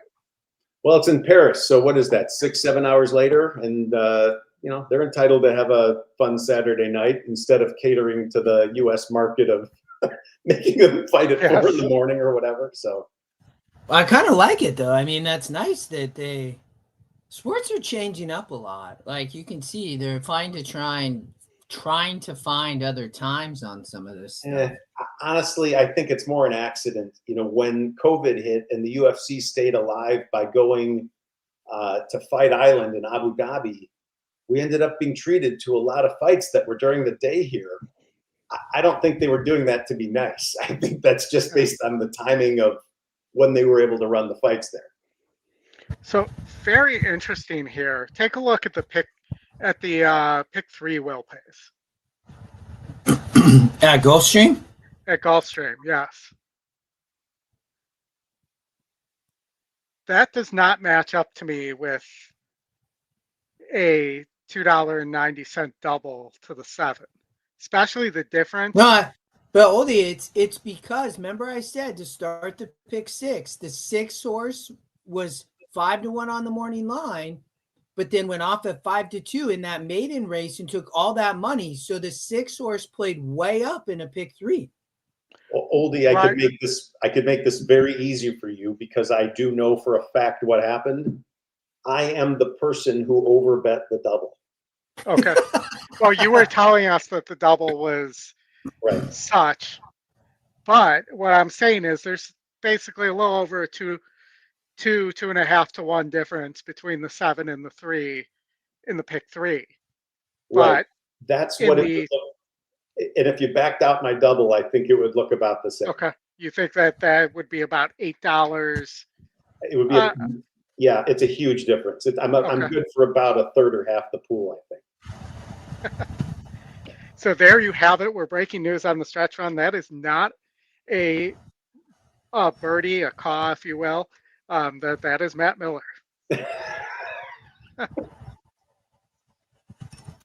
Yeah, sound Oldy? Yes, sir. And the 8th. One more to go in. They're at the post.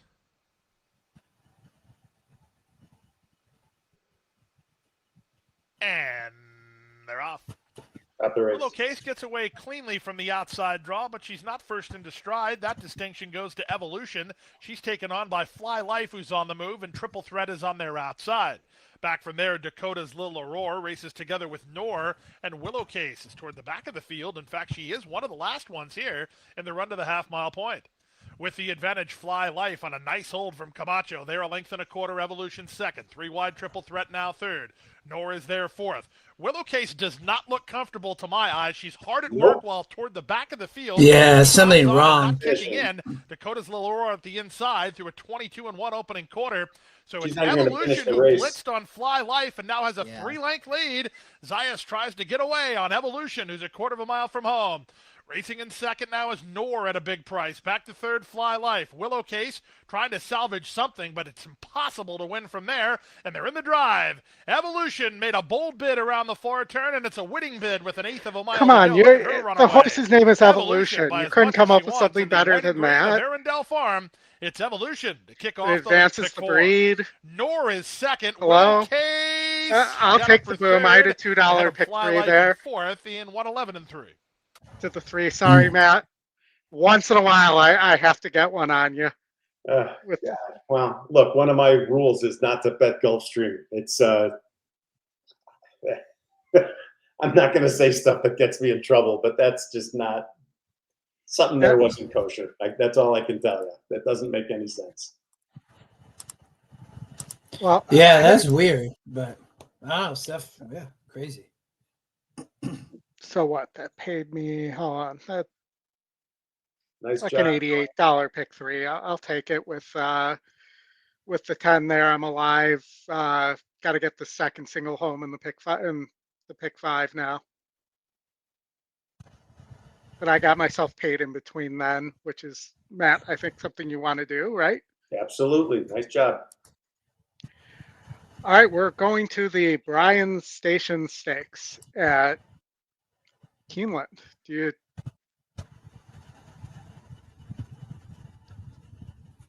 Justin, this is one that we looked at. I believe I was on the 2 Golden Afternoon here. I'm on Dream On, my big long shot from our show, the 6 horse.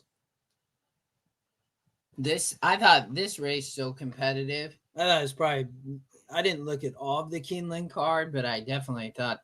But I liked your 2 horse. I think if I remember right, it was 6-2. I'm definitely going to play a couple bucks on the exacta. This is a great betting race. Yeah. Final Gambit is a really shaky 3-1 favorite, in my opinion. Completely against. Where would you call it a bad gambit? It might be his final gambit. Sometimes, Matt, I just can't help myself. The stuff writes itself. Yeah, although I'll bet you that's the name of a chess move. I don't know why I think that. Yeah, this one's tough. I mean, that Chad on the outside lurking at 4-1 is a little spooky to me, but yeah, this is a pass race for me. Although now that I said that, I'll play the 12 a little. All right. I was 2-4-12 here. I think troubleshooting has a big look too. I mean, my issue with the 4 was just that the horse won at Kentucky Downs, and those horses just don't win at Keeneland coming out of Kentucky Downs.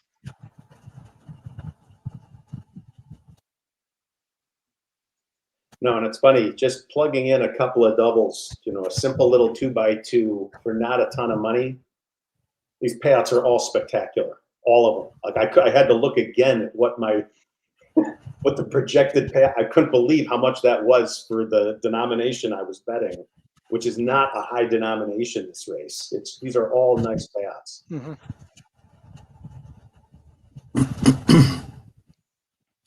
Gosker in the next, Oldy. Yep, the Gosker Bowl.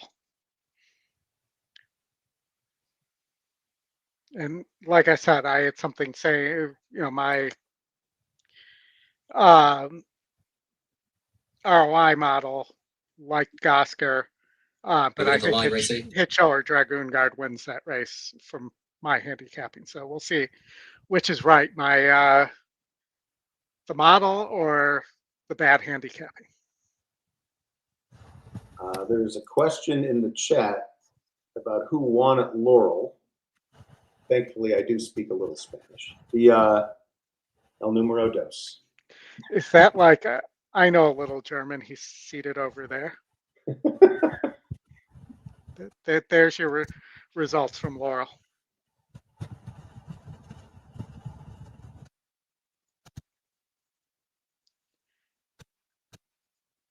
All right, Justin, you want to bring up the sound? I already got it. All right.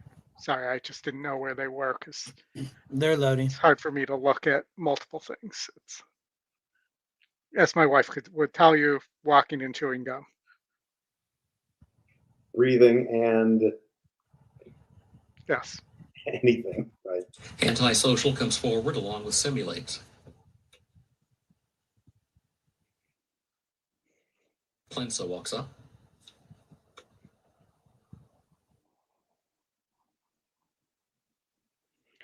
I mean, even the 11 has a shot here. Oh yeah, that horse had a solid race pretty recently, if I remember right.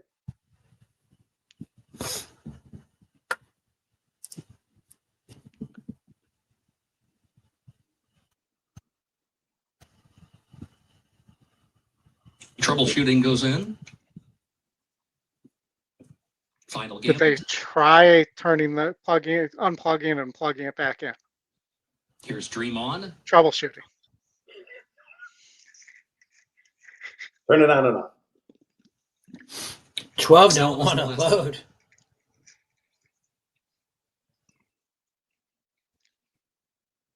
Oh, man.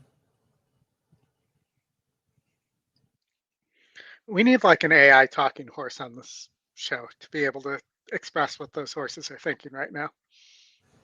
Good job. They got that horse in the gate. Nope. I would love that. No, close. Backs out.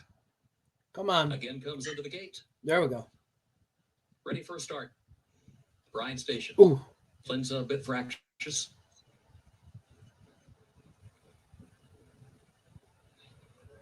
And they're off in the Bryan Station Stakes.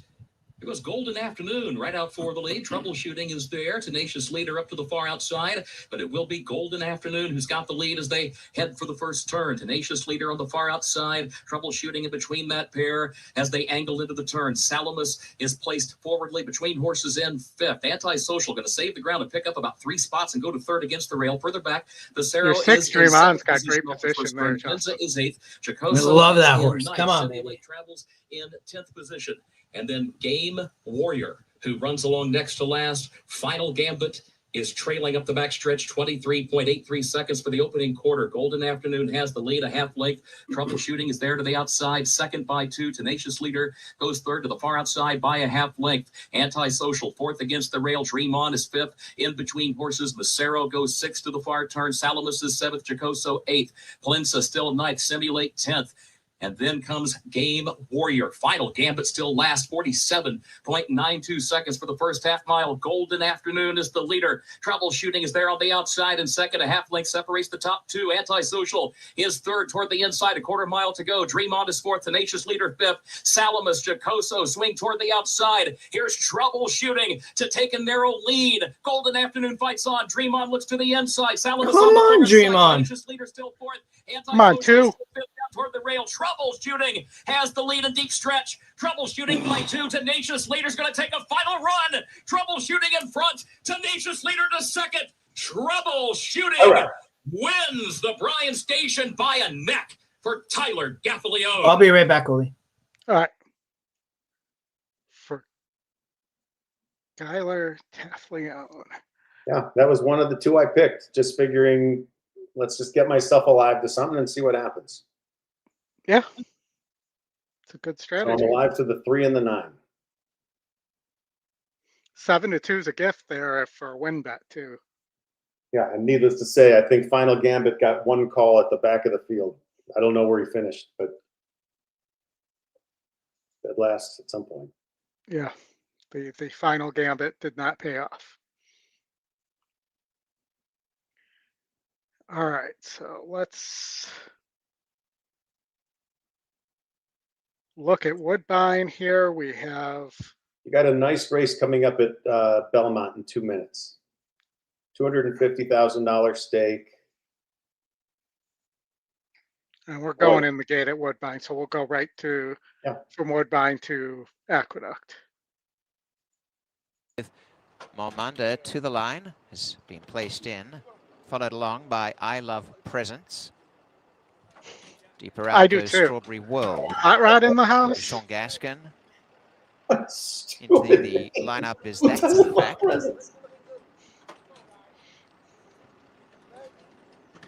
love Presence. Simpatico and Zarel Ford.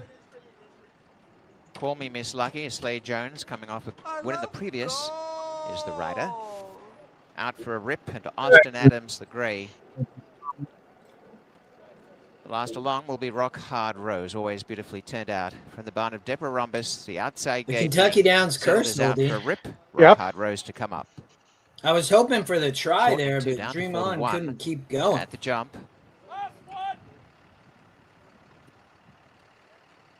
Rock Hard Rose has gone in. This field is all in. Locked up. And as they break, a good start, Rock Hard Rose came out on front. I Love Presence at the back, showing up second out for a rip.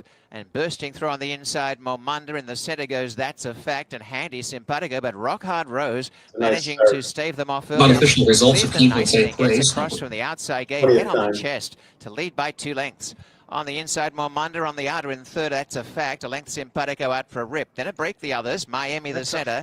On the inside, I Love Presence. Racing wider on the track. Strawberry World in the center is Sister Marjorie. And last, Call Me Miss Lucky. Rock Hard Rose now able to relax in the lead. Traveling beautifully. A length and a half. Simpatico out for a rip. Over on the inside, pushing back up is Momanda. 2 lengths away, losing some touch. That's a Fact.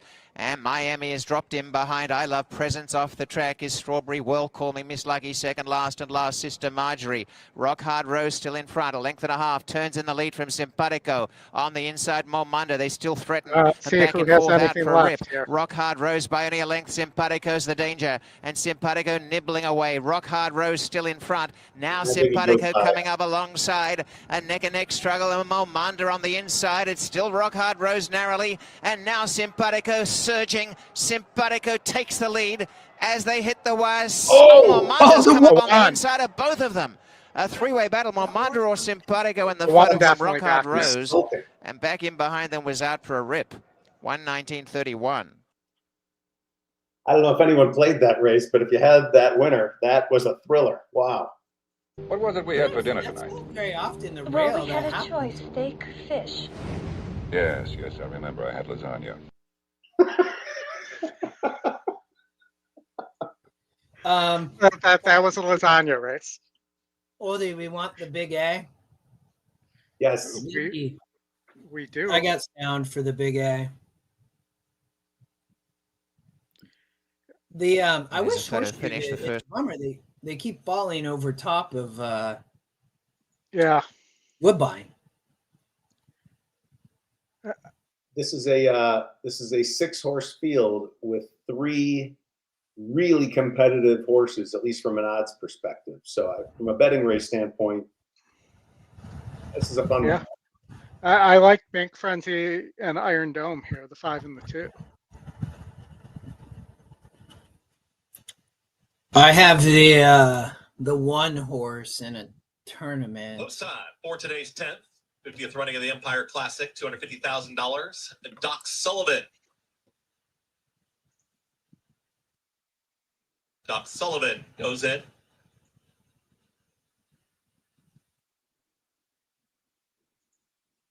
Looks like the 1, 2, or 5 are all so close, Matt. They're all nearly 2 to 1. Yeah. Iron Dome. So I'm live to a big double on Iron Dome. So I started a new one with Quick to Accuse 5 here, but I would love this. I would love this 2 to win. Bank Frenzy. 2 horse took the favoritism. Whittington Park. Whittington Park goes in. All set for the Empire Classic. They're off. Iron Dome with early speed. Right there's Dr. Kraft in the early mix 2. They're going to be the early 1-2, and Quick to Accuse wants to tuck in behind the leaders. Bank Frenzy's going to be wide. They move towards that first turn, and Iron Dome. Ricardo Santana Jr. is in front, is up by a full length. At the rail, that's Doc Sullivan, who's now going to be back to 4th. There's 3 wide. There's Bank Frenzy, and also in between them, Dr. Kraft. Quick to Accuse is well slotted right in behind the leaders. It's very tightly packed, and the trailer, Whittington Park. They move to the backstretch, and Iron Dome is the leader. Iron Dome, 24.80 for the opening quarter mile, and Bank Frenzy is going to take it right to Iron Dome, and these 2 hook up on the backstretch. Doc Sullivan moves through nicely here at the rail. Is alone in 3rd with towards the outside Dr. Kraft. Quick to Accuse is going to follow Doc Sullivan's inside run, and the trailer, Whittington Park. 49.35 for a half-mile time. They approach a half-mile left to go. Iron Dome trying to take them all the way. Iron Dome with a neck advantage. Bank Frenzy is ready to challenge. Doc Sullivan in behind horses. Dr. Kraft. Whittington Park got the cue there at the half-mile pole. Is making a move from the back. Is trying to rally on. And the trailer is Quick to Accuse. Iron Dome. Bank Frenzy. Bank Frenzy travels better right now. Dr. Kraft is in behind them. Doc Sullivan getting the hurry up. The closers are trying to close into the 113 and 4 3/4 of a mile, and Iron Dome is still there. Bank Frenzy is now challenging, and Bank Frenzy drifting out, but Bank Frenzy's in front, and there is a lane for Doc Sullivan. Here comes Doc Sullivan bearing down on Bank Frenzy. Get him one. Get him. Get him. Get him. Get him. Oh, 5 gonna get there. Yeah, 5 flat back. Oh, I thought it was toast. Sorry, Justin. Further back there was Whittington Park and Quick to Accuse in 1 minute 50 seconds flat. It's okay. I'm just trying to win an NHCC. I can play tournaments now, Matt. Okay. Now we're in business. We should be talking more. What? We should be talking more. We got to get you into a tournament fighting shape. I know. I'm gonna start playing more. I haven't really been playing that much, but I need to start playing more. Maybe you should take Matt's choose the random. The random numbers. In the pick and praise, I stand by it. In the live ones, no way. Well, great race there. All right, Oldy, we got Santa Anita race 3 up next. And Oldy, have we talked about the Santa Anita promo tomorrow? It's on the bottom of the screen, but we have not. So for those of you who are interested, we'll have a show tomorrow with Santa Anita in partnership with them for closing day. And we will be simulcasting through Sanita's website as well, or YouTube channel. But as part of that, EquinEdge is giving away the Sanita card for free. And all you have to do to get that is have an EquinEdge account. So you can scan that QR code in the corner there and click on free sign up, as it says in the crawl there. And if you sign up for a free account, you get Sanita for free tomorrow. We will be also, so we'll be live at 3:45 Eastern. We will be covering the Sunset Pick 6, the Coast to Coast Pick 5, the All Turf Pick 3, the Late Pick 3, and of course, the Late Double at Sanita as well for closing day. Scotty McKeever will be hosting with Justin and I in tow. And also, I should be fun. For this. Yeah, I haven't begged for this yet, but please hit the like, hit the subscribe. Then, as Chris used to say, log out, log into another account, and do it again. Use your kid's account, your wife's account, your girlfriend's account. All right, so we have, I believe, multiple Baffords again here. So who do you like between Rio Grande, Blacksmith, and you have another Doug O'Neill with a pace square here on the rail in the one horse? Can I ask you a question about that? When you've got first-time starters, how do you come up with a pace figure? Are you doing that off of workouts or breeding, or I mean, how do you know?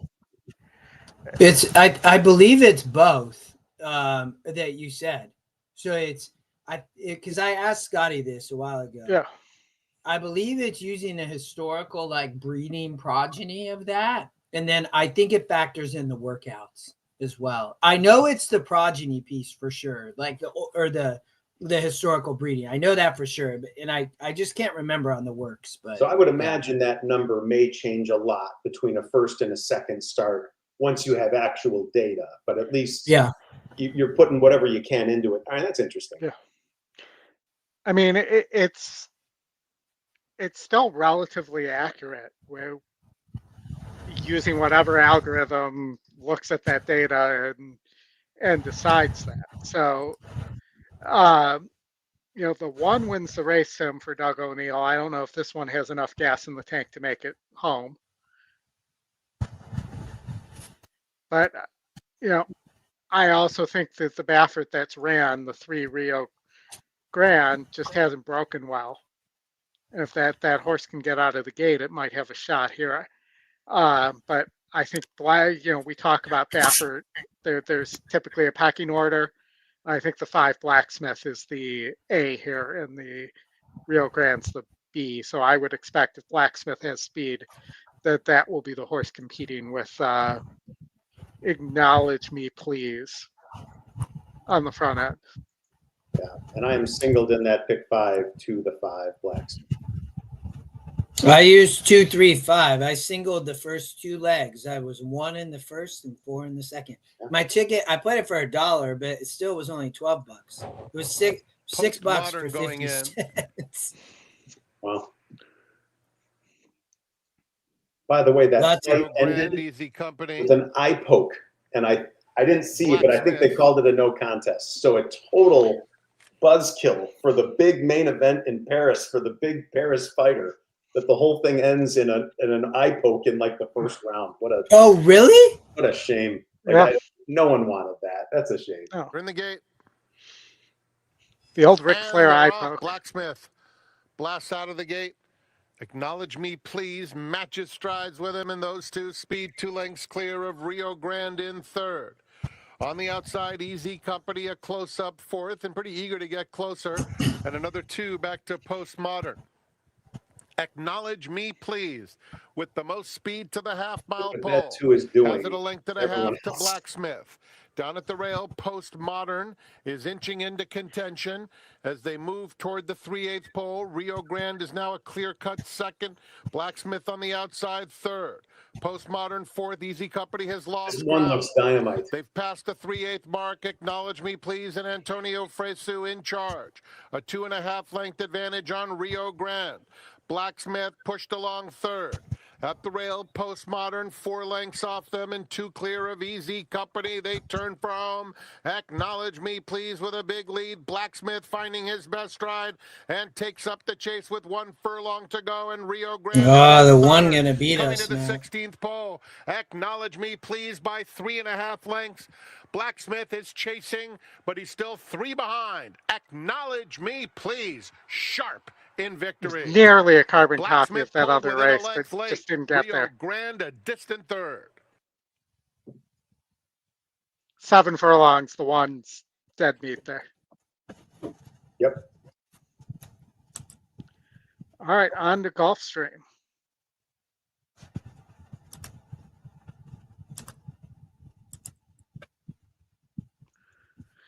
Justin, I think we both like. Yeah, let's watch the race sim.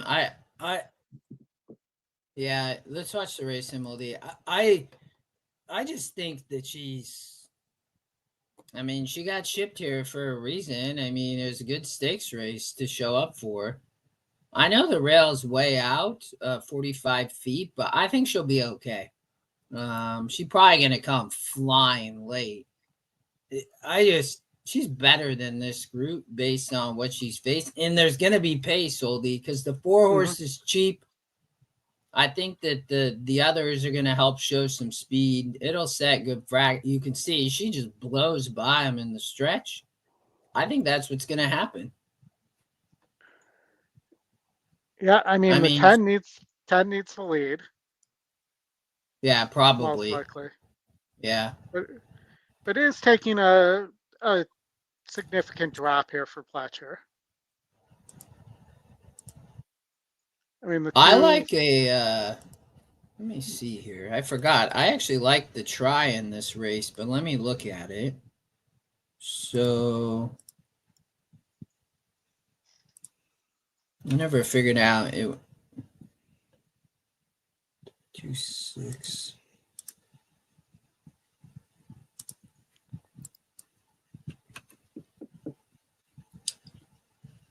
$10.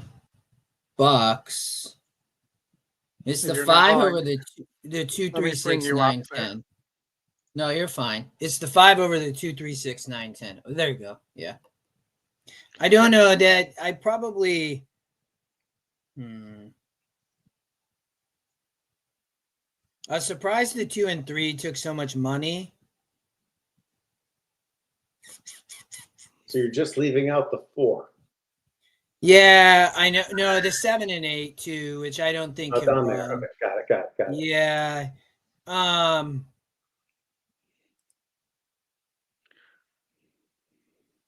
It might be okay.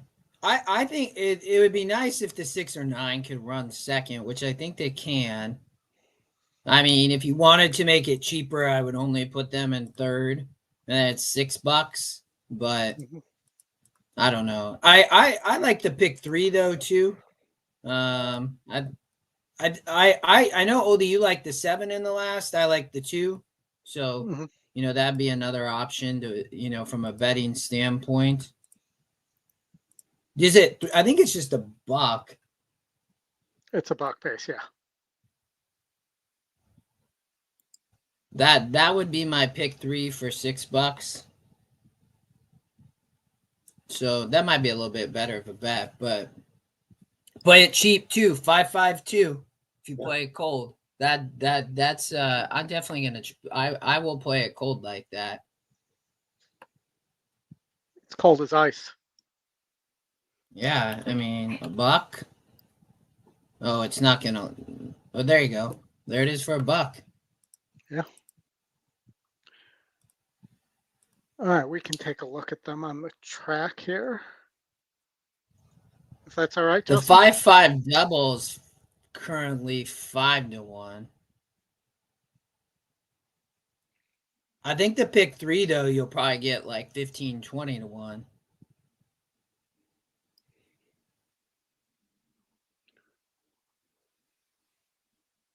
Spirit Doll. That's the Safi runner. Yeah. I thought a little bit of this 9 horse for Delgado, maybe on the stretch out. But which one? The 9 horse for Delgado. I mean, definitely in the try. I mean, that was what I was saying. I don't think that horse can win, but.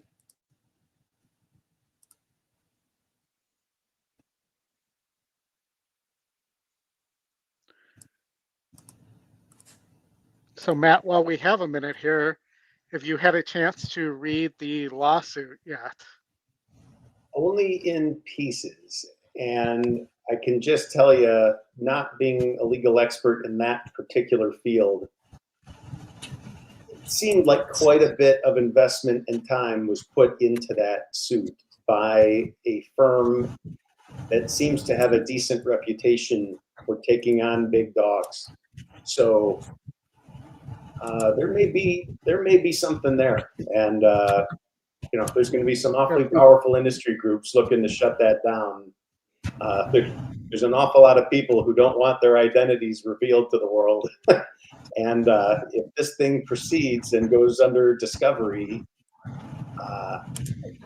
frankly, I just can't imagine the racetracks are going to allow it, because some of the most awful stuff you could imagine is going to be said, in my estimation. I don't know it for a fact, but just the simple fact that the average person doesn't know that certain racetracks own or are a part of certain CAW betting teams is shocking to people. That people didn't think the racetracks bet on themselves. Well, they do. Yeah. So not all of them, but some. I've been at Arlington when Mr. D, or had been at Arlington when Mr. D had some horse running that won at 20-something to 1. I think this is a little different. I think it's actually definitely Arlington like doing the bets. Yes. And so I took the file and I plugged it into the deep research function in the law firm of ChatGPT. ChatGPT. Sorry, I didn't give Mr. P his credit. Master P. Yes, hooty hoot. But he, it seems to think that, and it may have been telling me what it thinks I want to hear, which it does do, that on the merits of what is in there and what it takes to survive a dismissal and a certification, that it thinks that there are enough potential merits there that it would survive and get certified. I think so too. We'll see. Which means settlement, because there's no way they're going to let that go to discovery at that point. There's no way. Let me get the sound on, everybody.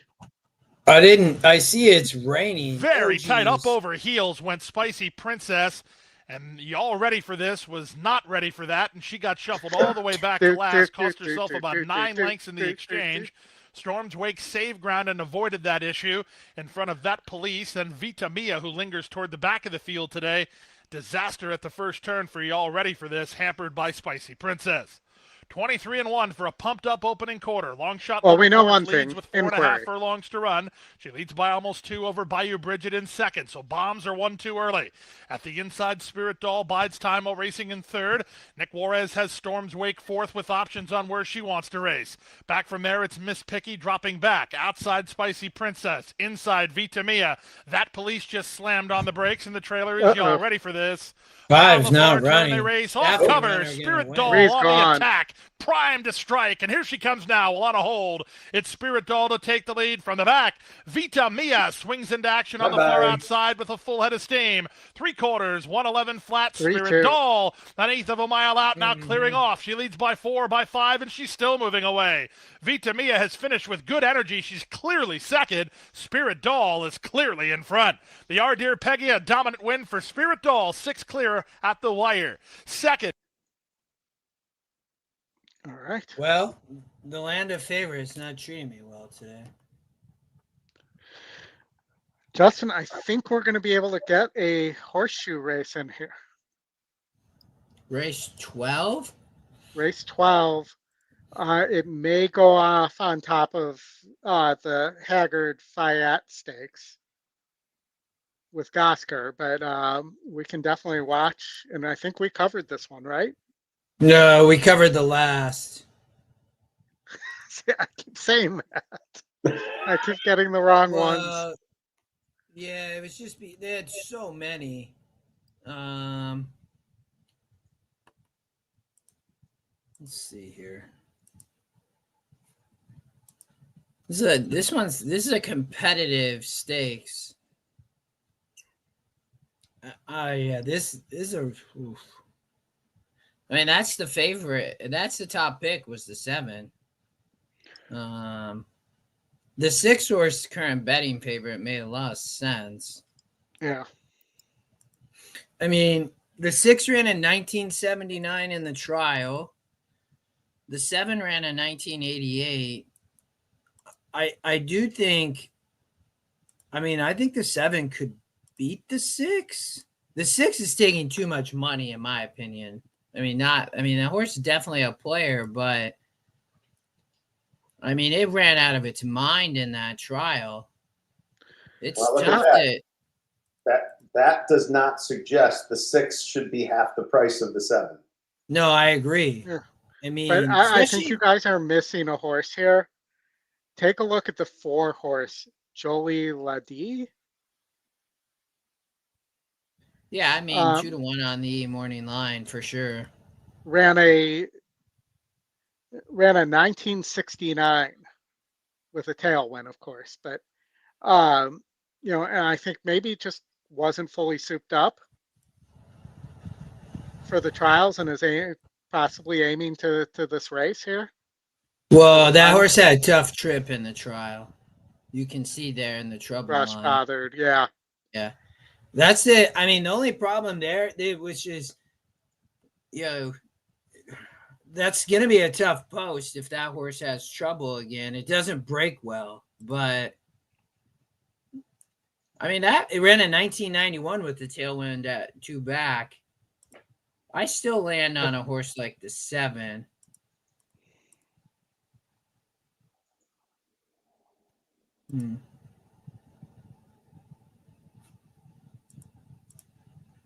And what did we have in the next? You had, let's see. So in the next at Indy, that's a tough race. 10-7-6-1. So there's not really anything to double into then if it's that tough. I think that race was 10-6 and the 5 was my long shot, but that trainer Barraza, that's the state bred Miss Roxy. I mean, that's like their biggest race on the card, $360,000 purse for state breds. It's Futurity, but that Barraza trainer, that guy's a beast. I mean, he has the 10, the 6, the 9. The old Barraza Bowl.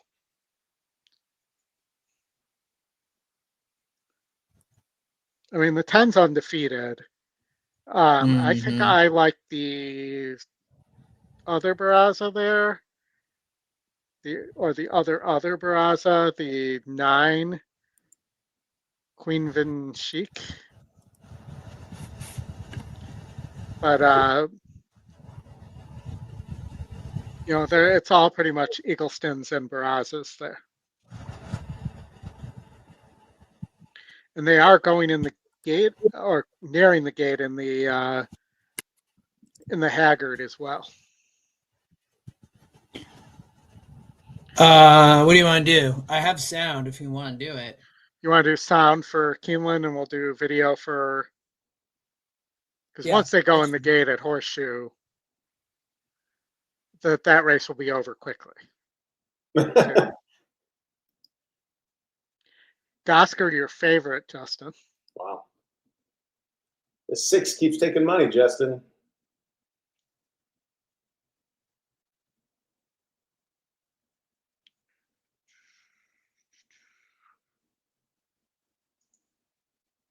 Here we go, going in the gate.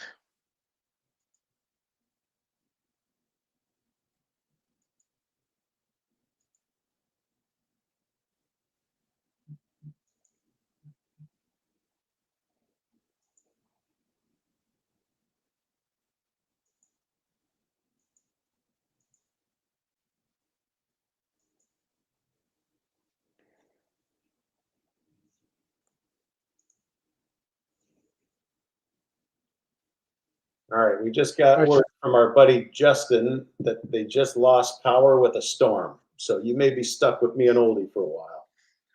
We're in missing Justin formation.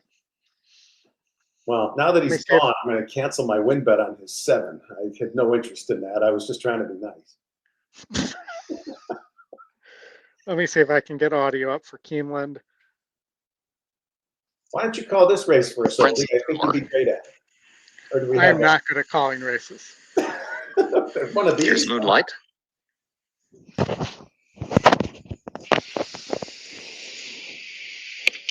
Dragoon Guard.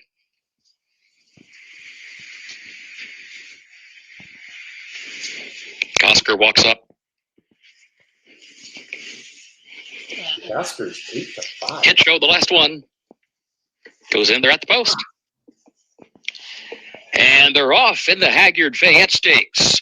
Bracket buster from the inside. Here comes best actor from the outside. Dilger is right there for the early lead. Dilger moves up and takes the advantage heading into the first turn. Best actor will go second. Dragoon Guard up close in third. Gosker going to be 4 wide in fourth into the first turn. Bracket buster is 5th back toward the inside. Hit show gets down toward the inside to save some ground. Middle of the pack in 6th position. Prince of Powers 7th toward the outside. 7th by just a neck.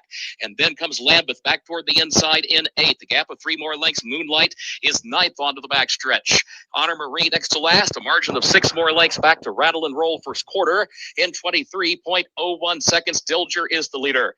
Dilger leads it by a length up the back stretch. Dragoon Guard goes second between horses, 3/4 of a length. Gosker is third up on the outside. Best actor 4th back toward the inside.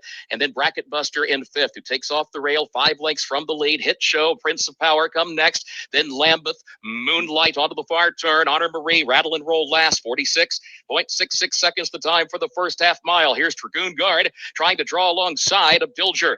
Dilger has the lead against the rail a half length. Dragoon Guard second a length. Gosker goes third a length and a half as they round the far turn. Hit show is 4th in between horses. Nearly 5 lengths off the lead. Bracket Buster is next on the outside of that when they move for the top of the stretch. Dragoon Guard, Gosker to the outside. Dilger still there to the inside. Hit show is 4th behind that trio up the turn. Bracket Buster has to go wide from 5th. Gosker comes forward to challenge Dragoon Guard. Dilger drops back. Hit show is 3rd. Bracket Buster is 4th. Gosker, Dragoon Guard. Hit show runs on. Then Bracket Buster, Rattle and Roll was last on the backstretch. 5th on the grandstand side. A 16th to go. Hit show has the lead. Rattle and Roll running on. Gosker to the inside. Hit show to win the Haggard. Wow. 7-2. 7-2, which seems like a gift on a horse that was the most accomplished horse in this field. Jeez. All right, we got. All right, Oldy, I'm going to need some help at Belmont. We're going to have some contest fun now. All right, hold on. We got Woodbine, and they're off already. Oh my God, am I lucky that this Girl that's Sky my and kid's Two to name, Talk Olivia to you later. Rose. Oh And my on the gosh. extreme outside, Bedazzle Me, and back on the rail is still This horse Secret wins. Load. About 9 lengths I'm covers gonna the lose my field, and mind. showing the way is still out in Gonna front. go get Olivia the Rose wire. by 2 lengths. Coming forward is Little Teddy up on the inside of stablemate Lady in Red. 3 wide Veery. They're out by 3 lengths to Fashionably Fab. War Paint to the outside. A length and a half away. My Girl Sky Bedazzle Me running on with Talk to You Later second last. And Secret Load at the back. Down to the final quarter in the Eternal Search. And Olivia Rose tagged by Little Teddy, who's come off the inside threateningly now. And they renew their rivalry. And Little Teddy on the outside of Olivia Rose has burst to the front. It's Little Teddy and neck. Olivia Rose trying to fight back. It's Little Teddy and comes clear by a length to Olivia Rose, and Fashionably Fab is running on. Little Teddy got away. A couple, Olivia Rose trying to pitch back in, but it's Little Teddy coming on to win the Eternal Search. Little Teddy from Olivia Rose and that could have gotten ugly with my kid's first and middle name. How would I miss that? Like, oh my gosh. Oh, real fast. We also have another boom for Chris Walsh and Jeez. With the 5 at Horseshoe. Nice so we'll going. give him the traditional one. Yeah, there you go. All right, you need a horse at Belmont. Yeah, and here's the situation. Wait. Is there really 0 minutes to post? Is that accurate? Okay. Well, you're about to see something just hilarious. Because with no time, if I can get this bet in, I'm just picking a number.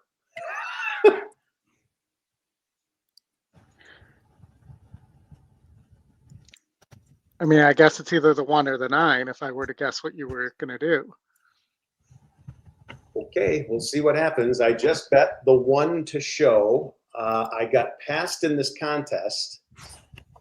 I'm down $80. And so I just shoved $900 to show on the 1, trying to pass the guy in first. So Maker's been red hot this meet, the 5 asking for a friend, the top pick. There, I think has a shot.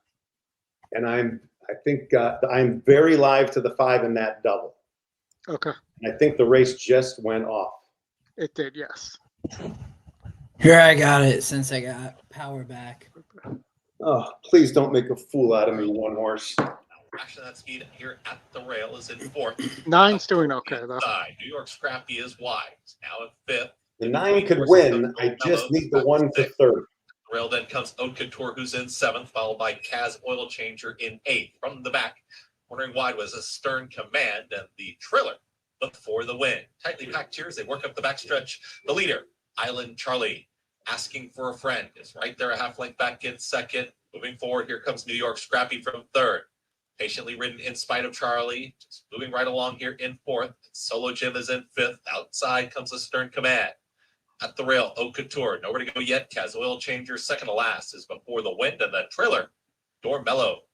48.57 for a half mile time, and they work into the far turn. Island Charlie's been there throughout. Here comes Asking for a Friend, is ready to pounce, and New York Scrappy's been wide, but ready to challenge 3 wide. In behind horses, in spite of Charlie, just patiently ridden, waiting for room as they reach the top of the lane. Go away for. And Charlie kicks on, asking for a 2. friend. Now Come on, pounces and one takes horse. the lead. Here comes Haute Couture. Just get up there somewhere. Lift late, asking for a friend. As 1 might win. Couture is in full We're good. pursuit. We're good either way. We're good. We're good. We're good. Here comes Haute Couture, is now rolling on by, asking for a friend, who comes right back to the inside. But Haute Couture wins it. Haute Couture won it over Asking for a Friend. That came in spite of Charlie. And before the win, 36. Yeah, baby. Yeah. Love that one. Yeah, baby. Seemed appropriate. So we need to see what the thing pays to show, which is crazy. But I had no time at the end there. So yeah. Holy cow. Anita, we got a gold badge. The winning supposed to get maybe 30 to 40 mile an hour. Sorry. Hold on. We got a gold badge on this 4 for John and his sheriffs with Barrios aboard.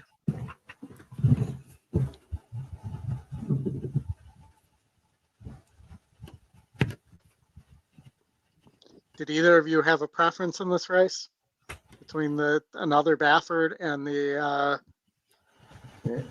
kids in the hall here? I would have gone Kids in the Hall, but honestly, I'm in clicking update hell at the moment, waiting to see what happened. That was the last race in the contest, so I'm going to be a real shitty guest for a moment. For people watching, this is real.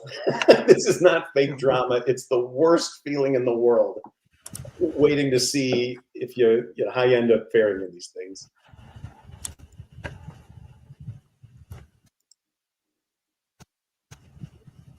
All right, so that is Anita. Let's watch the race then. Quarter finish. First the 1, Eau Couture. Second the 5. It's like the 21st time. That's amazing. Too fun. Justin, any thoughts here at Anita? You gotta give me a sec. I'm trying to get all this back up. Sorry, Well, I lost power and the weather here's brutal. Oldy, I had in that pick 5, I had the 4 and the 6.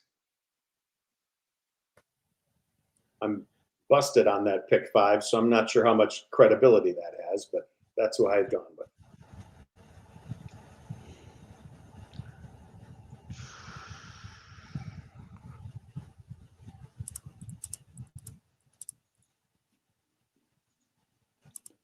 I had Oldy the 4 on top, but I didn't have this race. I didn't have a huge preference. I know if I remember correctly, the 5 in the next, but yeah. Well, let's look real fast at what that double's paying. less than 2-1. I just looked. Yeah. About even money. The 2-5 not bad with the long shot. That's the 6-5 is paying 5-1. Or actually, no. Yeah. This is actually worse because this is a $2 base. Yeah, no, that's what I mean. There was even money, man, on the 4-5. It's unofficial match still at the Big A, so. Yeah, I'm glued to it. And I am noticing, by the way, that we were joking, it's the 1 or the 9. The 9 did not get third. So that is just how fickle luck can be in these things.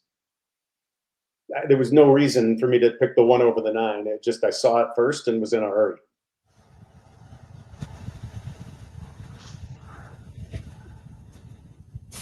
It makes sense, though. I mean, but you got to pick one, because to take them both, you need them both to get in there, and that's awfully hard to do with 2 show bets to count on 2 of them showing.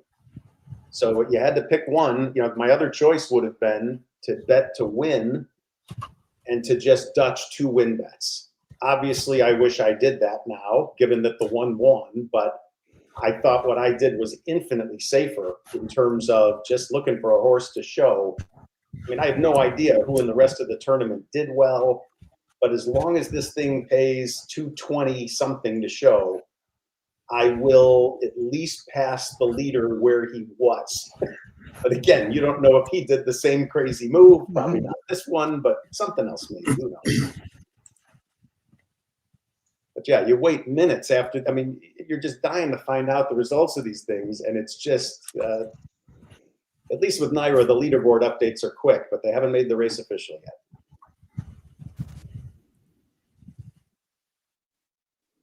Yeah, which is kind of crazy. Like, what's taking so long? Yeah, I mean, there's no inquiry. There's no. I mean, my guess is I'm just making a joke, but whoever does all the past posting probably isn't done betting the race yet. That's my guess. The one horse had the most, Matt. The one horse had the most money in the show pool. Well, so 900 of that was mine, and yeah, that's not great for my price for sure. But again, I'm trying to make 10% on my money here. A little bit more than that would be ideal. So 220 something. If I don't get it, I don't get it. But we're about to find out. They're about to put prices up at least, and then I go to the leaderboard. I mean, everybody's going to go home before they make this race official. The Woodbine race, which went off before that, still isn't official. Oh, maybe they're having tote issues.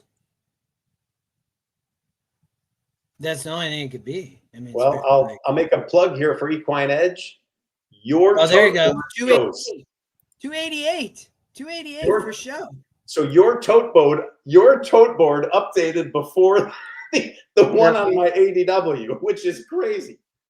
Just another little plug for EquinEdge here. That's hysterical. I don't know how you guys got that so fast. I'm waiting for the leaderboard to update, and it has not reflected the race yet. So, oh, that's hysterical. You guys ready for a laugh? I am so embarrassed. I don't even know what to say right now. Missed by $1 instead of to show. We're ready to win? Yes. That's amazing. So I have $3,600. That's amazing. All right, hold on. We got something special for this that you haven't heard yet. That's incredible.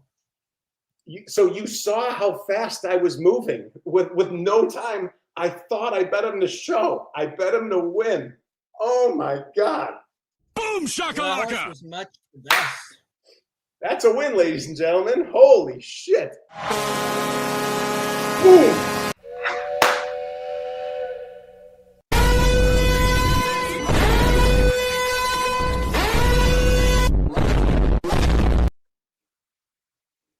I cannot. I mean, I honest to God expected that board to show $950, not thousands. Like, what the hell?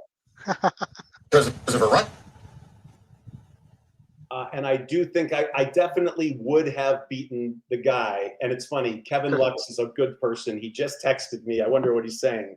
But it's funny, I would have won with that show bet. So from a contest strategy point, despite my horrific execution, the show bet was the better move there. Reminds me of the coach, John McKay, the former coach of the Tampa Bay Buccaneers. They asked him what he thought of his team's execution. He said he was in favor of it. I mean, let's just be honest for a second. And I don't want to interrupt this race too much, but you're looking at one of the quote unquote better contest players out there that just completely screwed up by betting to win instead of to show. Because I waited way too long and was in a hurry. So we all do make mistakes. On the outside in the blue, we'll have to go this one was in my. They have a quarter of a mile to go. Hector Barrios sitting chilly on Into the Hall as Magnificat moves into the hall. second. Here we go. Then Donata in third. Nico on the outside. They're coming to the 8th pole. Into the Hall. Ask the question now. Magnificat is posing a threat on the outside. It's Into the Hall and Magnificat. Into the Hall. Magnificat. Magnificat on the outside, just in front. And Magnificat runs down. Ran him down is right. Magnificat. All right. Justin, I think, is having power issues again. Or no, he's off screen. Sorry, he's just shaking his head there. So I'll jump on to say something else nice real quickly. Besides getting a very nice text from the guy who came in second, the next text was from Donnie Nelson, who runs NYRA Bets, to say, "Hey, I was paying attention. Nice job." And so, for those who don't know Donnie or NYRA Bets, that's kind of nice customer service. I'm not trying to rip on anybody else when I say it does feel good when you hear back from them and someone says something nice. So, that's score one for NYRA Bets customer service there. Mm-hmm. Definitely. That's nice. No, sorry, Oldy. I was trying to eat something. I was starving. No worries. I just figured I didn't look in the right spot there. No, you're okay. So the doubles at Gulfstream, Oldy, are to the 5 or to the 2 and the 7 in the next. They're essentially identical from the 5 at 9-1. Okay, that's not bad though. Mm-hmm. Let me ask the old question: what could you make of the one of the other horses I thought was interesting here, the 2 Minxie?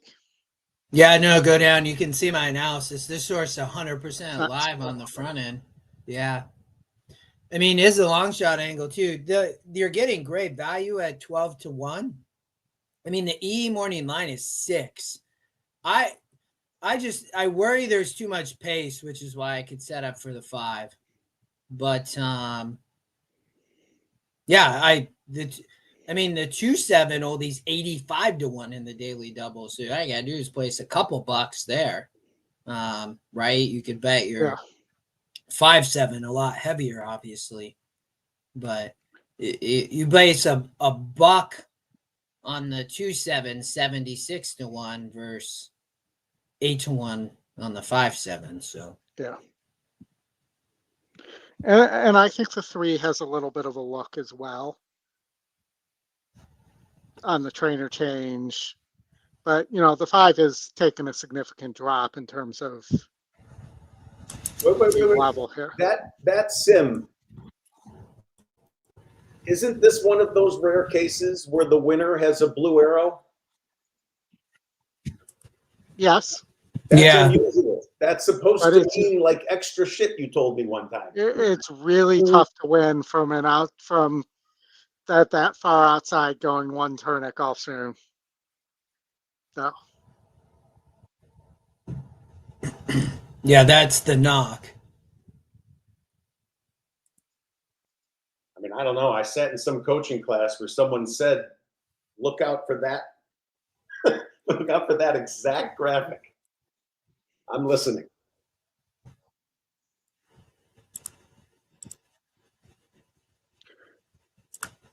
Doris says 8 and 5.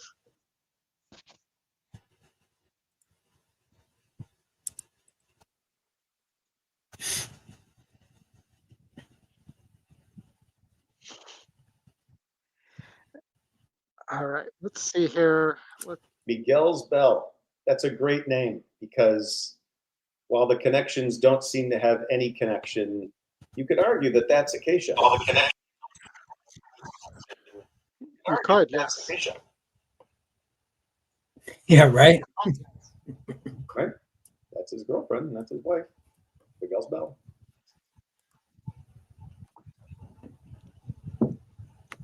And I was thinking they were talking about Miguel Vasquez, the jockey at Gulfstream. Although depending on what language you're reading in that, no, that could mean that Miguel is pretty. So it depends how you read this, I suppose. All right, I'd say my adrenaline levels have come down a little bit since realizing I don't know the difference between win and show betting. So, oh my God, that would have been so horrible if that horse had gotten second and I thought I had won. Oh my gosh.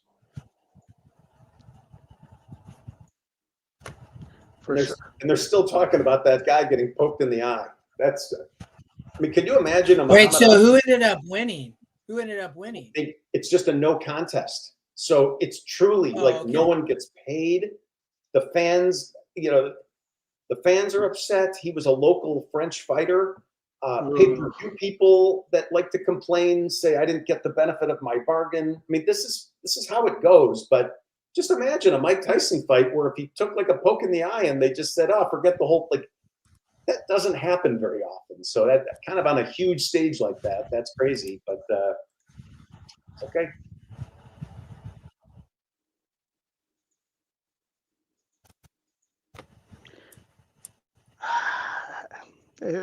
I just keep imagining it more like Mo of the Three Stooges poking somebody in the eye. Well, there's a simple defense. when it's the double eye poke, you just put up the. Yeah. And then he got real smart and just went with the one finger. Yeah. All right, Gulfstream. Here we go. A little bit of late money on my on Acacia Clement, the 8 horse, Miguel's Bell.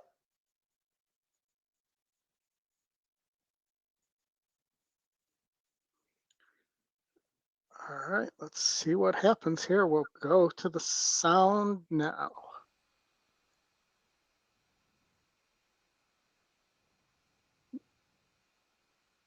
Or I lied. Call the race. Oldie, have fun for real. Just call it. Numbers only. It's fine. Yeah, no. Oh, you're so wussing out.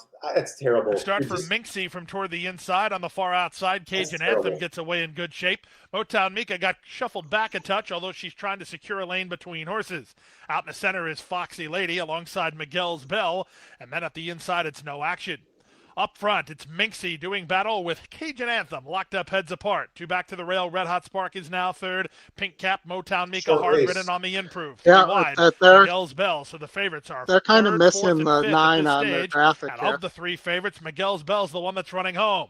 22-2 for the opening quarter. Cajun Anthem has the lead. Miguel's Bell with a bold bid to challenge for second. Minxie is back to third. Motown Mika trying to lug out on Haramiel while racing in fourth. At the inside, Just Take Notes is underway. Toward the rail, that's Red Hot Spark. They're on their way home. Cajun Anthem threatens to spring an upset. An eighth of a mile remains, a length in front. From way out of it, More Strength is rolling late. They come past the 16th pole with Miguel's Bell finally getting a narrow lead. More Strength is flying, but time ticking away. There you Time go, has run Matt. out. Miguel's Bell wins. More Strength from way out of it for second. Cajun Anthem third to start the late daily double. That's a noise I'm used to.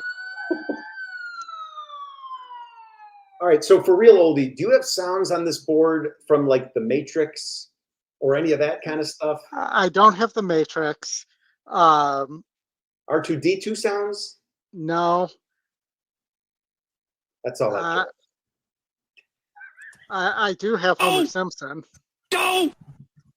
That's a good one, but that's not when you win. The goal horn is powerful. I mean, that's a real. Don't do it again.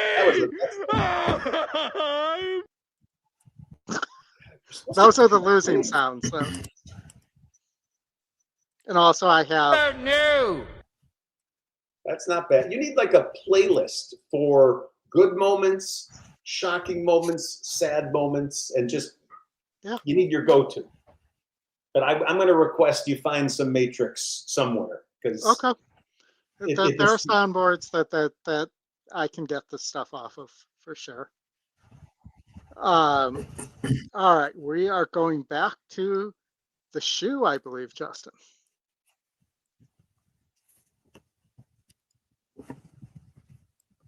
I think this is the last, right? Yep. If I remember, you did not. You liked the 10 from the outside post. Am I correct? I think the 6 has a big shot, though, too. I was 10-6-5.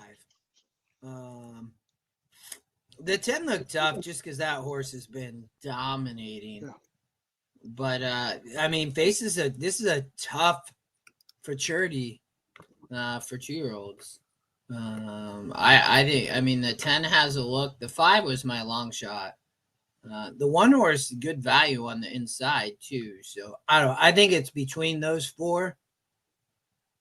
I see they have the 7 there on the horseshoe feed, but everybody got the 10 on top. Where's the 5 horse? Looks good. I'm going to stay with my long shot, the 9 here.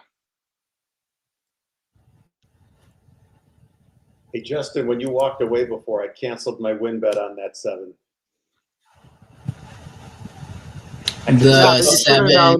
I felt very guilty about it, but I really only played that in support of you because I had a feeling you were going to win and it was going to be fun. And then when you left, I'm like, well, I don't need to do this one by myself. Where was it at? I don't even remember, but it was. In the winner's circle now, the winner 8, Miguel's Bell by Big Drama out of Beautiful One by Medallia Doro, bred by Palm Beach Racing, owned by Lima Horse Racing, trained by Amador Sanchez. The winning rider, Samuel Marine. Miguel. Well, he finally got a win. He had been trying to get a win the last couple days. Leading rider, I think, at Monmouth, though. Yeah, when does Tampa open? Tim Eggleston's 2. Chris Walsh, are you out there? Do you know that if you're still out there? Beach has the quarter horse meet He's leading out there. jockey. I could feel it. I could feel a disturbance in the horse. There he is. He says before at Indy. He's been hot, and he does know his quarter horses. That's for sure. He's a classic cowboy in Beach Burner, TW No Beach Secrets. Whiskey Beach coming up to the gate. Wow, the 1 and 6, great value. Beach went it well. That's crazy. Sizzling Heart. Just a couple of them back. German Rodriguez with Queen Vianchek. Right now, CV Denali 4-5 favorite. It's 5-1 Rockin' the Beach and 8-1 Beach Burner. CB Denali in the finale. At the 400-yard start for the 359,600. Thanksgiving, okay. This Makes Roxy sense. Little Futurity final. Fast track, and up comes CV Denali. Fernando Morin for Claudia Barazza. They're in the gate. Off of the Miss Roxy Little Futurity final. CV Denali broke slightly inward at the start. Whiskey Beach well, along with Actually Beach Burner, broke out, pursues. got bumped, Here's then the broke inside. in. Here's Rockin' the Beach inside the final 220 yards. Rockin' the Beach. Keep along going, with Five. Whiskey Beach on Stay the in the outside. try. No Beach Secrets, and here she comes. CV Denali's unwinding, but it's Rockin' the Beach. Rockin' the Beach has won it over CV Denali, who was the runner-up There's the today. value on the TW No one. Beach Secrets finished. 7-1. That's outstanding. Wow. Tough race. All right. 10th at Woodbine. Or the 10th at Keeneland, but I'm assuming, do we want to listen to the audio on the 10th at Keeneland? I can pull it up. We got 7 minutes till the bind. This is the last race of the meet, right? Oh, Yep. we got to watch that. Come on. It's the last race at Keeneland. It'll be the last race at Keeneland with CAWs in the win pool. Are they're that's- changing their mind or what? Say that again? I said, are they changing their mind? No, they're gonna cave. This lawsuit is legit. The law firm that brought the suit is a big time outfit that won. It was like the big NCAA case that they won against these NCAA. I mean, these guys are no joke, and us horse players all know that what we've been seeing. I'm not going to use the word criminal because it's judgmental, but it's wrongful on some level, and they're gonna find all this shit. So this is going to get fascinating, in my opinion. And there are also, I think, plenty of experts or regular players or people aligned with the industry. I'll include myself in that list, that are jumping and chomping at the bit to help. In a heartbeat, I would lend from a legal perspective, from a horse player perspective, anything that we can do to make this better, I would gladly contribute and help. And I think there's so my guess is they're going to cause enough of a stir that a bunch of the tracks are going to get together and say we have to do something. And so my guess is by the time we get here next year, and if I can keep going off for 1 second, Keeneland did not do nothing this year. They didn't implement the exact same rather effective solution that we saw at NYRA in the win pool. It's kind of a shame that they didn't do that. They tried other disincentives for the CAWs to make them not bet last Sunday. And those disincentives didn't work. They know it. They're not stupid. But they didn't do nothing. They tried. They just tried something that didn't work. My guess is that next year they're going to try something different. Whether they agree with it or want to, or whether they feel pressured, I don't care. I love the place. I love the people there, and I just want it to be a nice, happy product for everybody. But my guess are is you saying no CAWs in the win pool at all? Or are you saying no, just a cutoff of 2 minutes? There will be a cutoff. This is all a balance. To go off on this topic a teeny bit more, these Practical CAWs, Joker comes forward. They're market makers, and so you can't drive them out entirely. You just got to get a little 6-7 here. You got to do the right. You got to get the right balance in terms of not giving them too much advantage, but also keeping them interested. And I think you all feel the imbalance today. And if you take them out completely, you look at a track like Del Mar that needs that money up front right now to fund, their purses. Now, Happy Prince. And that, talking about a lot of smaller tracks in California that might be in trouble as well. Triton. Yeah. Somebody like Keeneland, who has the historical horse racing funds, or NYRA, who gets the gambling money, isn't going to have a problem. But there are definitely some other ones that are going to be kind of in a pickle. Yeah, well, they put themselves there.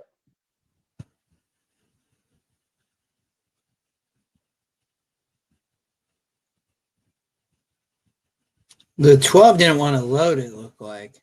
Yeah. Goes in at the post. And they're off. There goes Happy Prince.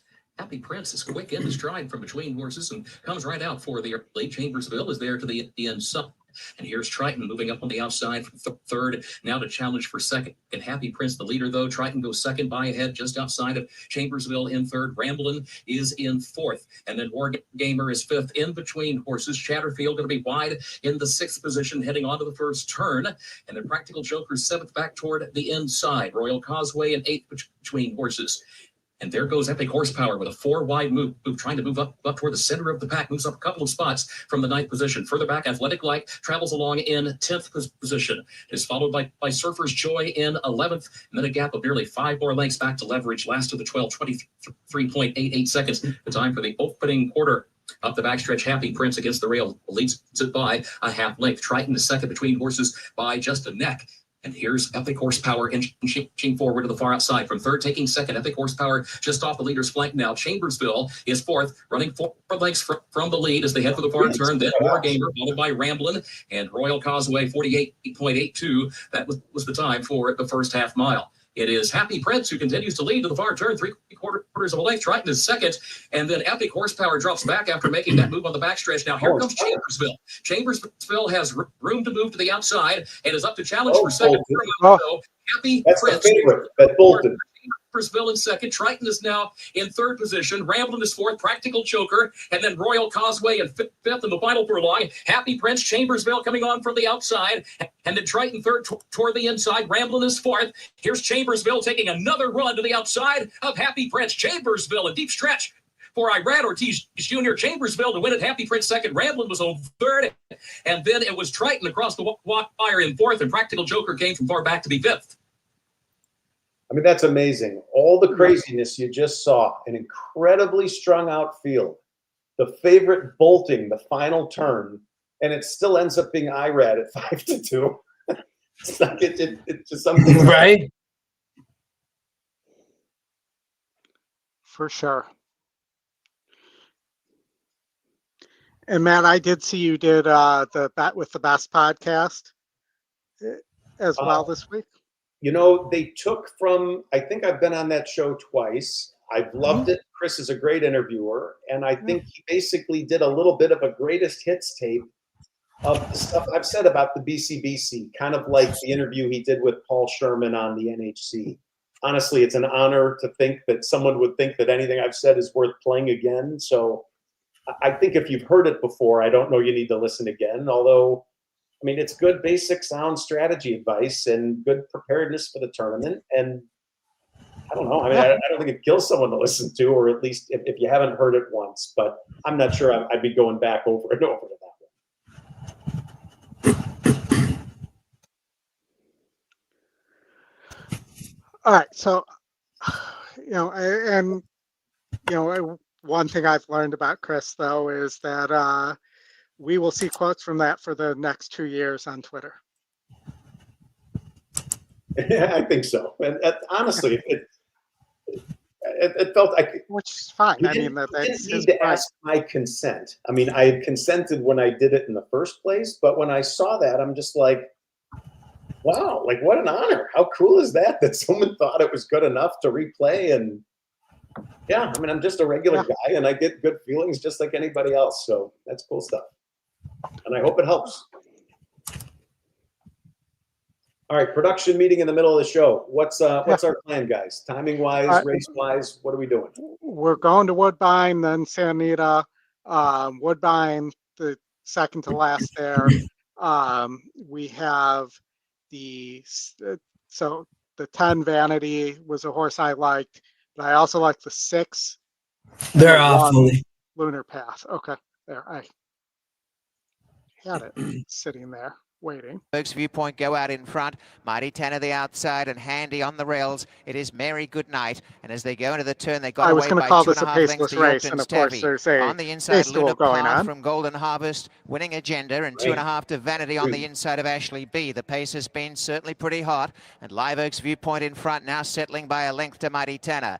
And Handy on the inside is Contrary Mary. A length away is Mary Goodnight. One away next is Yorkton's Taffy, shading Luna Path. 3 wide going forward is Golden Harvest. Then came Winning Agenda, and back in the centre is Vanity. Last of all is Ashley B. About 6.5 covers, and they're packing up a bit now. And Live Oak's Viewpoint and Patrick Husbands by a length. Mighty Tanner second. Contrary Mary on the inside. Mary Goodnight is next, and off the track, Golden Harvest has covered ground, but improving. A length behind them, Luna Path is midfield, and then Yorkton's Taffy, Winning Agenda up on the inside. Back second last, Vanity, and last, Ashley B. No change for the leader, though. Live Oak's Viewpoint with some cushion up front. Coming forward now, Contrary Mary, and 3 wide, Mary Goodnight, and finishing on around the outside, Yorkton's Taffy, Golden Harvest, dipping out Mighty Tanner from the back. Vanity swings wide with Ashley B. And Winning Agenda getting a Dream Rails run. Top of the stretch, Live Oak's Viewpoint 2.5 to Winning Agenda got to second. Luna Path the inside, but Live Oak's Viewpoint leads them, and now Vanity pouring it on down the outside, flying home. Vanity coming on, but Live Oak's Viewpoint in front. Vanity, the stablemate down the outside. Live Oak's Viewpoint's got it won. Live Oak's Viewpoint scores 2.5 lengths to Vanity. In the centre, Winning Agenda third, and 3 away fourth, Luna Path. And the time for the race, 1:44.97. That 10 was a good pick. He got a little far back. It got a little trafficky, but that was a solid race. All right, so I have to ask, when are we going to be able to bet on people in the NHC or BCBC? So like I asked at the Horseshoe last year, Oldie. I went and asked them, I'm like, can you put up odds to win? So maybe they'll do it this year. So it's going in the opposite direction. They used to do that. And it was always very funny because they actually, I'm trying not to put my foot in my mouth too much, but they actually think like everybody has different chances. And so they would, certain people that were prior champs, they put up at 80 to 1, which is just preposterous given that there's 800 people there. Yeah. I think the worst odds someone would get would be like 300 or 400 to 1. I don't think they want to insult anyone that badly. But then they have like a severe limit on how much you can bet. I'm guessing that they're afraid of collusion or something, which is just ridiculous when you think there's no way there's going to be some kind of a betting scandal on someone betting on Marshall Graham to win the NHC. Because they're going to get disqualified anyways. Right. I mean, it would be the most obvious. I mean, the whole thing makes no sense. But so it was, frankly, they should still do it like a fun trinket to hand out as a memoir, memorabilia from the event. Where, how cool is it? Matt Miller, 2 to win at 100 to 1 to win the NHC. I would bring that home and put it in my stupid closet with my other horse racing crap. It was fun. You don't need to bet more than $1 or $2. I mean, by the way, if you win, you're not going to care about cashing that ticket. You've won the NHC for Christ's sake. So, well, and if you're in the final table, though, you could bet on your opponents to cover yourself, and that might be an ethical issue. Well, but you're assuming live betting where they continue taking money and they could just cut it off at the start. There's no way you're going to predict who's going to make the final table. I mean, but it's funny, and Bill's pointing out 150 was the highest odds possible. It's going even further in the opposite direction. They used to have, these bonuses that you can sign up for, where some insurance company basically did the math and said, you want to bet on yourself at these prices? Go ahead. We'll take the insurance premiums.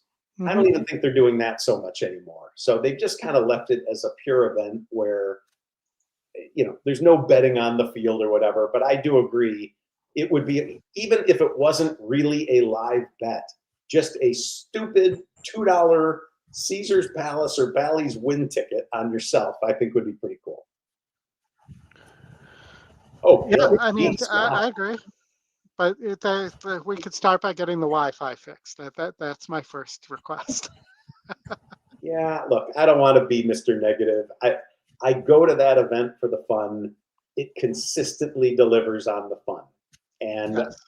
I could absolutely poke holes in the financial pieces or the lack of strategy or any of that. The bottom line is it's a terrific time. It's a wonderful event, and I love going. I don't want to be a complainer. I like it. Yeah, the cool thing is, because we always talk about as we wait for Santa Anita, is like you get to see people. It's like probably the one time I'm always going to see you, Matt, right? Like you get to see people every year. You get to see your horse player friends. That's what I love about it. Then they do a good job, right? Like you can be in that room as long as you want, pretty much. You can't, you get to go to dinner with friends. Like it brings everybody together, which is awesome. Agreed. So, sorry, I'm reading Tony's too. He's saying, well, maybe the 5 doesn't get out of the gate and we get an upset. I had a great time at the NHC, a good time with Matt, where we had some interesting conversations around us with drinks and everything as well. Definitely a great time. I think it's ripe for somebody with to figure out a strategy because there's so much randomness currently. And in my opinion, the person who's come closest to cracking that code is Tony Joe. And I don't know anybody that catches more shit for his strategy and his opinion. But he's one of the few that's done a bunch of math and figured out year over year what it typically takes. And it takes a lot of heart to bet with that strategy when in most races you have no chance. And that's not the fun that most of us are looking for. And so I don't think a lot of us follow his strategy for that reason, but I do think if you pointed a gun at my head and said you have to pick one strategy that seems optimal, I'd go with some variation of his. All right. Now, one more thing. We have a bunch of new people on the stream. First, hit the like and subscribe. But as well, Matt, why don't you talk a little bit about your book as well? All right. Well, look, at some point you're being super nice, and at some point we won't have to. I will stop boring people with this. At some point, here's the jacket. It's kind of cool. It's got a bit of a Matrix feel to it. A better way of thinking. I still have never really perfected an elevator speech, but I'd say it's half life, half gambling, horse racing, tournaments, game theory. It's intended to teach some good life lessons and use business and other stuff to make my points. But I take those same points and then layer on the horse racing lessons. And I think it's been from my perspective, it's been great talking to people, meeting people. But I think there's a whole bunch of followers at this point that have really picked up on the strategy around the tournaments. And I think you are seeing tournament games getting upped quite a bit with a bunch of monsters I seem to have created that are now, in many cases doing it better than I do. So thanks for the plug. And yeah, it's been a fun ride. And I know we have many Spanish language speakers on here as well. Is there any plans to have a recorded Spanish version of it? Creo que no. Creo que no, pero es posible hablar con me en Las Vegas o otro lugar. That actually, I think, made sense. Because I think you can always talk to me in Vegas or somewhere else.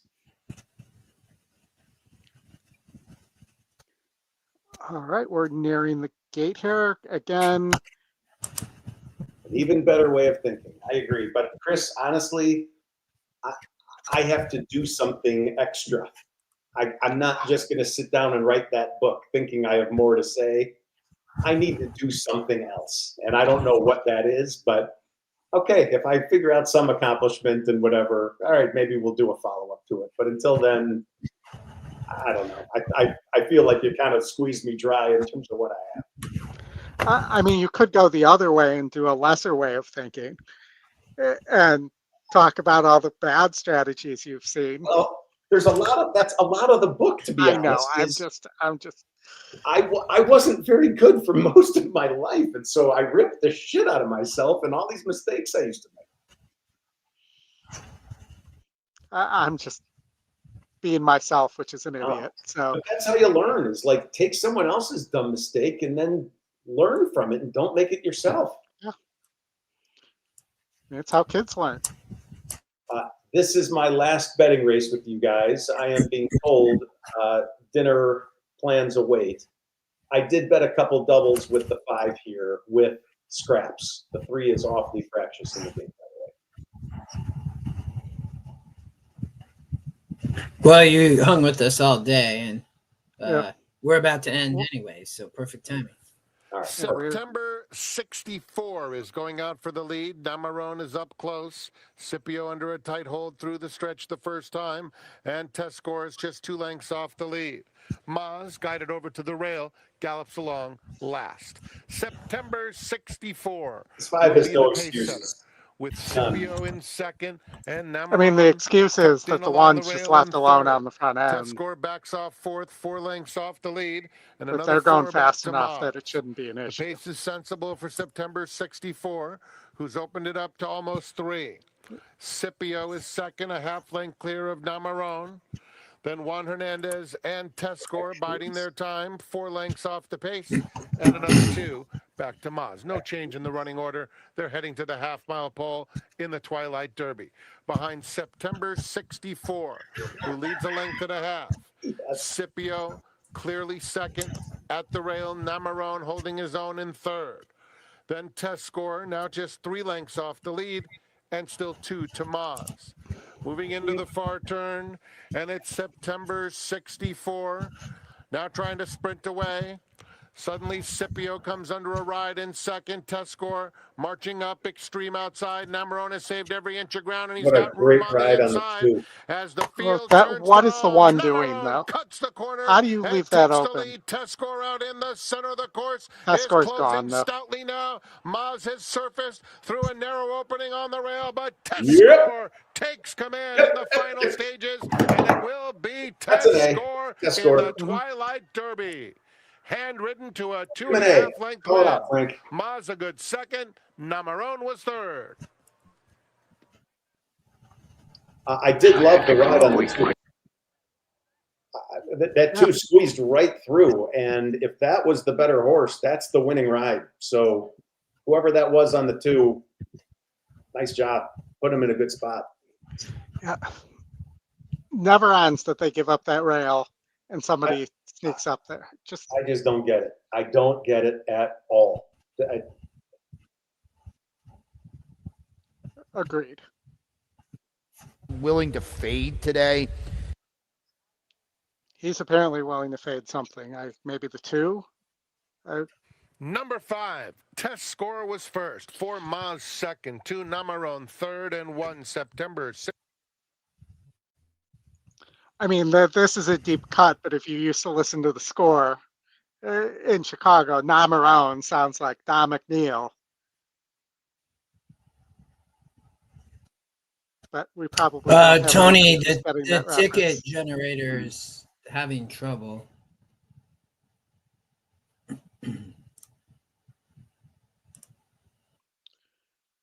I draw. We have. Let's just go here. Oh, and I just messed that up. Good job. Hold on, I'll get it right back. All right, let me go save my happy Saturday night if I can, and bid adieu to everybody. Thank you a bunch for having me. Hopefully, thanks for coming. I had a great time. I hope I added something here, and the soundboard, Oldie, is a massive improvement. We just got to work on a couple movie sounds to get in there somehow, and I think you're really onto something. Send me a list. I'm happy to add to it, and as well. Good luck next weekend Well, Okay. I will say it Just want to tell you officially. both. Good luck. We're all counting on you. All right, that's awesome. We're ready for a repeat. You're gonna win again. All right, I'm trying. I'll do my best. You, Howard, Brad, Drew, Kyle, gosh, we got a whole Matt Dunn, Neil Thornberry. We got a whole bunch together in a house together. We're gonna have a blast. So we won't be on site this year. It's the 1 year that I'm taking off since I've started. But I just didn't feel like doing San Diego twice in a row. But I'll be back. I think it's Keeneland or Belmont next. I'll be on site after that for sure. Well, maybe it comes down to one of you guys and Scotty in the last race, and we'll see what happens. That would be great. That would be absolutely great. And as all horse players know, once you've lost, instantly you root for friends. So I'd be thrilled for them if it's not me. No doubt about it. Awesome. Thanks, Matt. Thanks, everybody. Appreciate it. Have a good night. Thanks, Matt. All right. I was the 7. You were the 2. They've been trading favoritism here. But now this will be our Oldie Justin exacta. Let's see if we can do it. It's paying around 12 to 14 to 1. So either way, yeah, we get around 6 to 7 to 1, hopefully. And if I'm looking here, we're still rated, even though it looked like it was raining before, we're still rated as firm, it looks like. Yeah, that must have just been a shower. You could see it was kind of stormy, I saw in the picture, but looks like the sun's coming out. Maybe it was just a quick shower.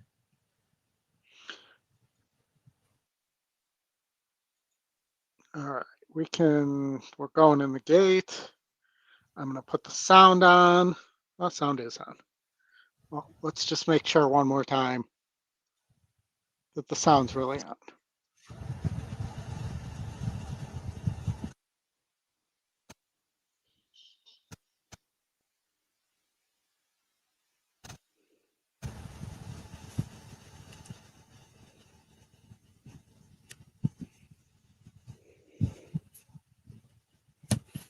Looks like your 7 probably go off as the favorite.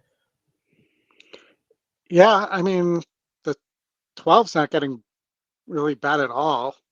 Morning line was 9 to 5. That's where the value is right now. Yeah.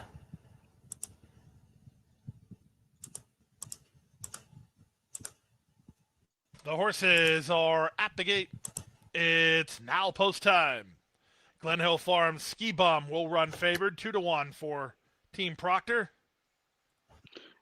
And slightly Sweet the favorite Lazarus in the goes doubles forward. as well. Super high 5 pool headed towards $10,000. As Excuses is walking up.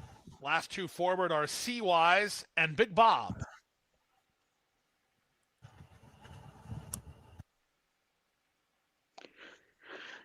Yes, Bluegrass Dan, we will be live Still working with Excuses. Anita in a simulcast with Scotty as well for the Anita closing day ready at 3:45 Eastern.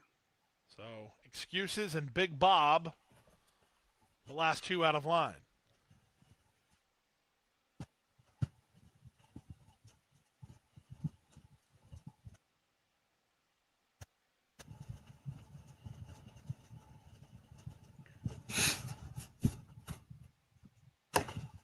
Big Bob. Miguel Vasquez to take the outside.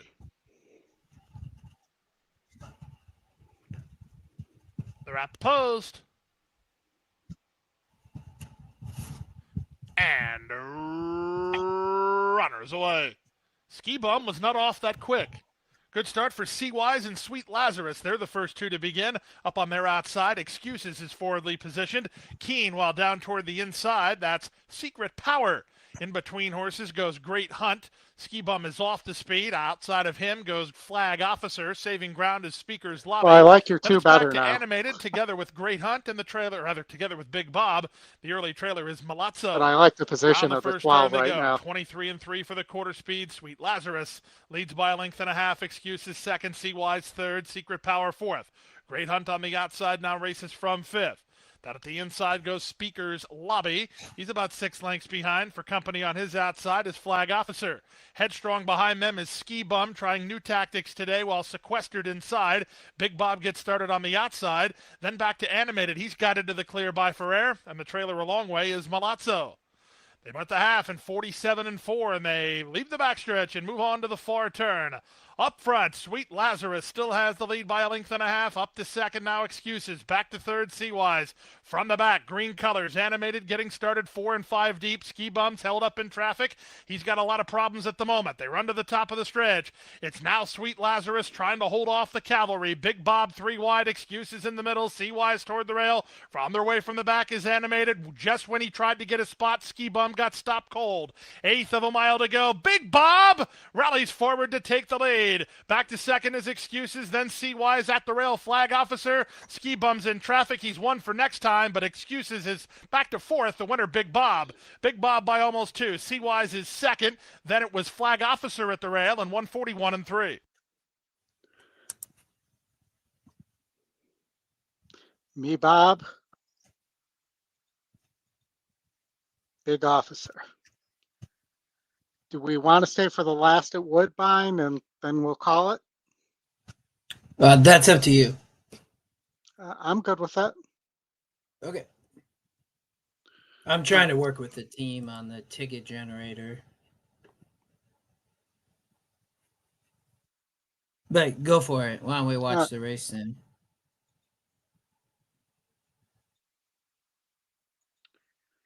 I thought Fighter in the win had a big look here. Getting back.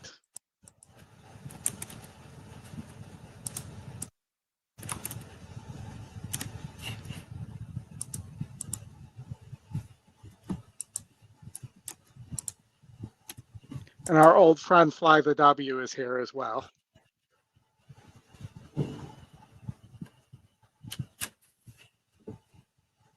Going to be closing on the race sim.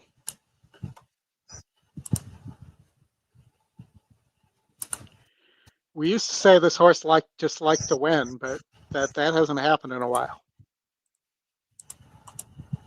Who is this? Fly the W. 21 wins now in 51 races, but it was like 21 in 40 or 20 in 40. But in the Drexler barn, still in a pretty high class barn, getting bat. Likes the just this, that horse has had such a great career, Oldie, but yeah, man. In the money 10 of 12 times at this distance, at the surface and distance.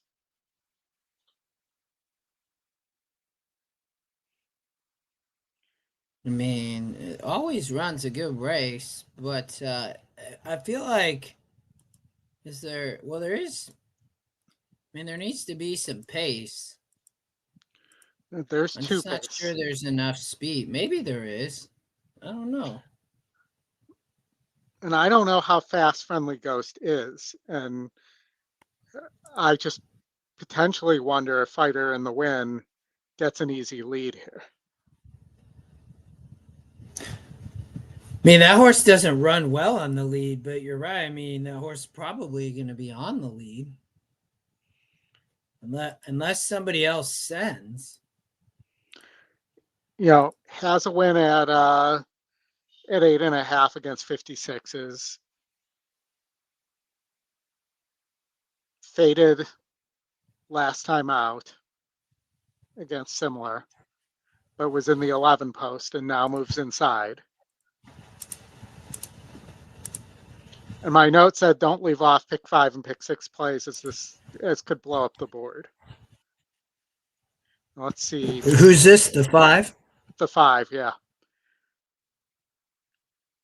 So 12,000 in the pick 6 and 14,000 in the pick 5 to the 5.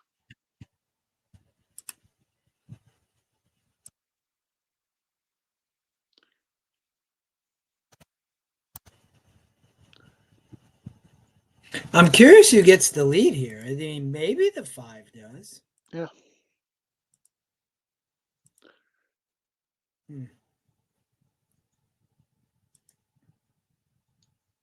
7 getting over bet, in my opinion, but I mean, the morning line says 2-1 on that horse. It did win.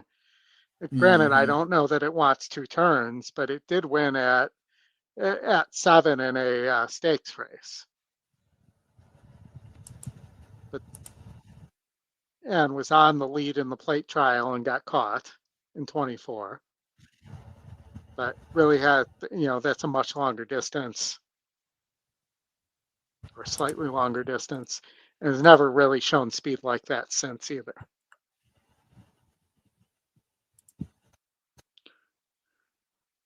But I'm going to go 5-3.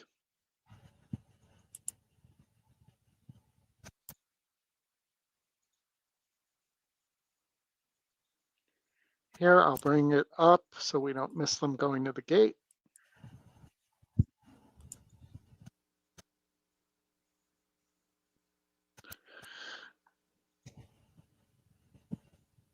I mean, if the pace is there, the 3 can win. 3 might go off as the favorite, Oldy. Well, I guess the 7 probably stick as the favorite at 2-1. So. Yeah.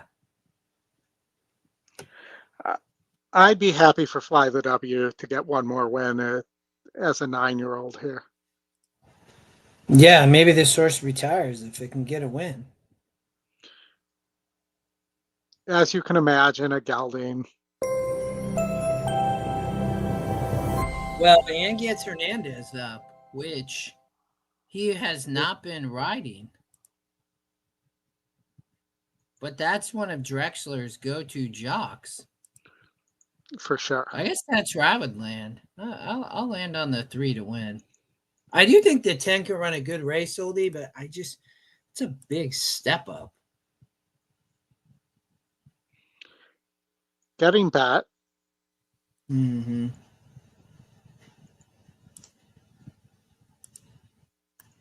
So there is that. I mean, how many Drexler has it?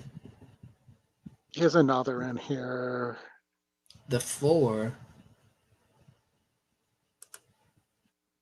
I'm wondering if the 4. I don't think the 4 is all that quick, but maybe this horse tries to set a much closer trip. I don't know. I mean, he's 25% with Flores, but definitely a second call jockey that's behind Hernandez there in terms of number of races. Mm-hmm. I mean, the 6 is taking a big step up, but did win last time out in allowance optional claiming.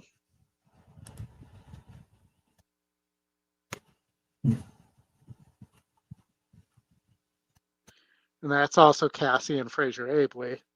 And they're winning at 24%, but much smaller sample than Husbands with Cassie on the 10 Tour of the City. Yeah.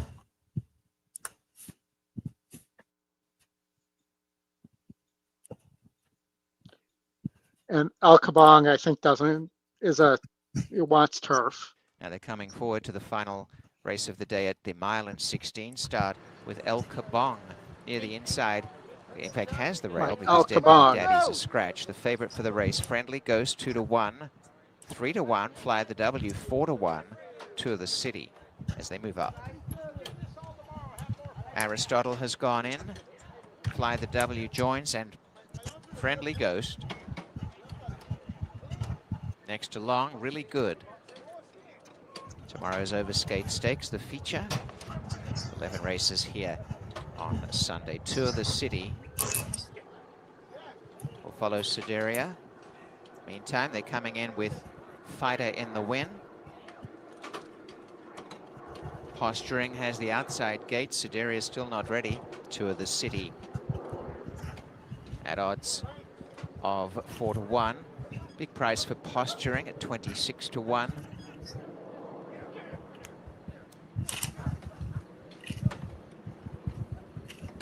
Sideria has gone in now, and the last two move up. Tour the City has gone forward. It is posturing at the outside gate.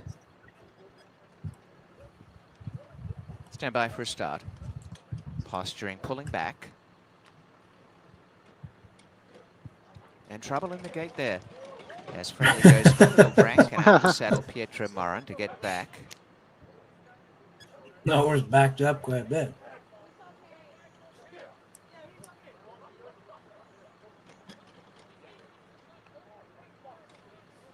Fighter in the wind, gate 5.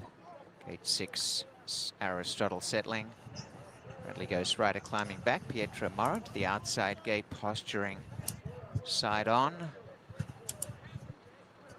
Aristotle and rider Fraser Abley getting back into the saddle. Similarly, Friendly goes rider Pietro Moran. The gate closed from the front for posturing. The track to be cleared for the start. And they're almost right. Set to run. Off they race. Another great start. And away very sharply deep on the track. Friendly Ghost. Yeah, let's get some Sideria speed the city, for and Fly on the the inside, W. El Kabong with Fighter in the win. El Kabong at a good pace shows the way There from we go. Fighter in the win and Friendly Ghost as they take the turn. Racing wider on the track, Sideria to the City. In behind them, Aristotle. Room up the rail, Fly the W. Really good as second last, and 2 lengths away, now 3 to posturing at the back. Showing the way Seven's by a caught length in is El between, Kabong as too. they head up into the back stretch from Yeah. Fighter in the win. And they lead by a length to in third, Sideria. Caught wide, Tour the City. And over on the inside, Fly the W's got into a handy spot. 2.5 now. Friendly Ghost followed by Aristotle. Really good's taken time to settle down, and a length away last of all is posturing. 5/8 left to run, and showing the way El Kabong for Slade Jones a length. Fighter in the win second. Fly the W coming up on the inside behind Tour the City. And as they settle down in the backstretch, Sideria's there, a length behind them from Friendly Ghost and Aristotle. Next to last is posturing, and on the inside, really good.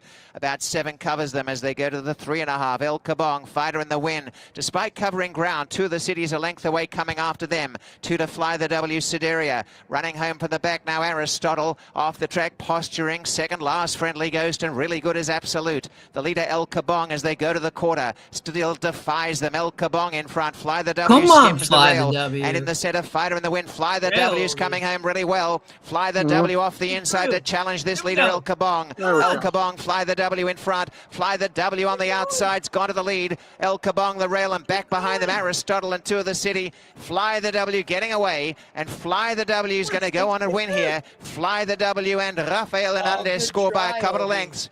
El Kabong second, Aristotle third, fourth Tour the City, and fifth posturing. 145.04. We just need a little pace there, and the 2 put enough pace in the race with the 5, right? I mean, that was a good call. I mean, well done. Fly the W. That's Oldy, that might be one of the longest tenured stretch run horses. Fly the W, I think one of the few to have beaten Light Fairy, actually. Man, you're going the way W back. over 2 El Kabong, 6 Aristotle, 10 Tour the City, and 11 posturing. The numbers are 3, 2, 6. But you know, Is that a good trip too? Look, jockey, go ahead. No, I mean, I'm just glad, great win. Let's just hope the 4. I mean, the 4 broke into the 5, and the 6 broke in. So hopefully we're not going to see an inquiry there on the 3 coming in on the 4 at the start. Oh, you think? I didn't see. I did. I just saw that as I'm.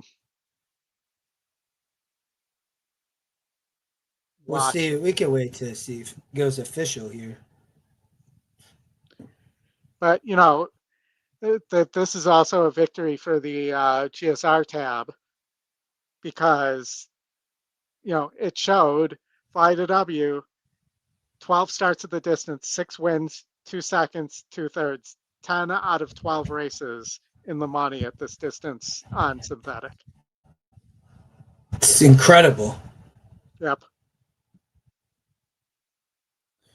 Ollie, we should do, before we go, make sure to mention the promo again one more time. Well, of course, yeah. So scan the QR code in the corner. We'll take you to the promo. You just click on free account and you can sign up for the EquinEdge free Anita full day card tomorrow and follow along with us as we broadcast the full day of the card. Tomorrow, all you need is an active EquinEdge account. It can be a free account. You just need an email address and a password, and you will have access to it. As well, if you sign up for a monthly subscription, you will get the Breeders' Cup included, which is going to include a note on every horse that's running in the Breeders' Cup, as well as notes on the Japanese horses from David Duncan of Racing Downwind, and the European horses will actually be done by people in Europe. So we'll have Ian Wilco and Matt Foster. We saw some samples of their notes yesterday, just looking for feedback. And I talked to Ian a little bit today too. And, that they're really putting the work in and going to try to make this fantastic for everybody and give you as much knowledge as they can on the European shippers that are coming in here as well. So they're going to be a fantastic Breeders' Cup package. If you don't want to buy the monthly package, you can also buy the Breeders' Cup package, which should be available relatively soon on the EquinEdge website. Look at those silks, Oldy. You got a little dog on the front there with the wink and the back. I feel like it should be the W flag, the Cubs W flag. Right. But that would be the horse having its own silks, not the barn. So yes. But again, thank you, gracias to everybody for tuning in. Oldy, Nick was asking, how much is the Breeders' Cup package? I want to say the Breeders' Cup package for the 2 days is $59.99. That's what I remember too, Nick. Don't 100% quote us, but I think that's correct. But I will say the month package is a much better value, and you just get it included. Yeah. And if you have the lifetime or the any of the longer than a month packages, you also get that included. All right, we'll be live tomorrow, Oldy, 3:45 Eastern, with Mr. Scotty McKeever himself. We'll be hosting. Great day of racing at Santa Anita, and we'll have some Gulfstream Park as well, correct? Yes, so we'll be covering the Coast to Coast, the Sunset Pick 6. So that those include Gulfstream races. We'll be also on the Santa Anita YouTube channel. We'll be dropping movie references and talking horses and talking betting and all that kind of stuff with Scotty. And please come with your questions about EquinEdge too, because I'm sure you'll have a great opportunity to ask him about what's going on. All right, buddy. Good to see you. Thanks, everybody, for being here. And we will be live in a little less than 24 hours, Oldy. Yes. Thank you, everybody.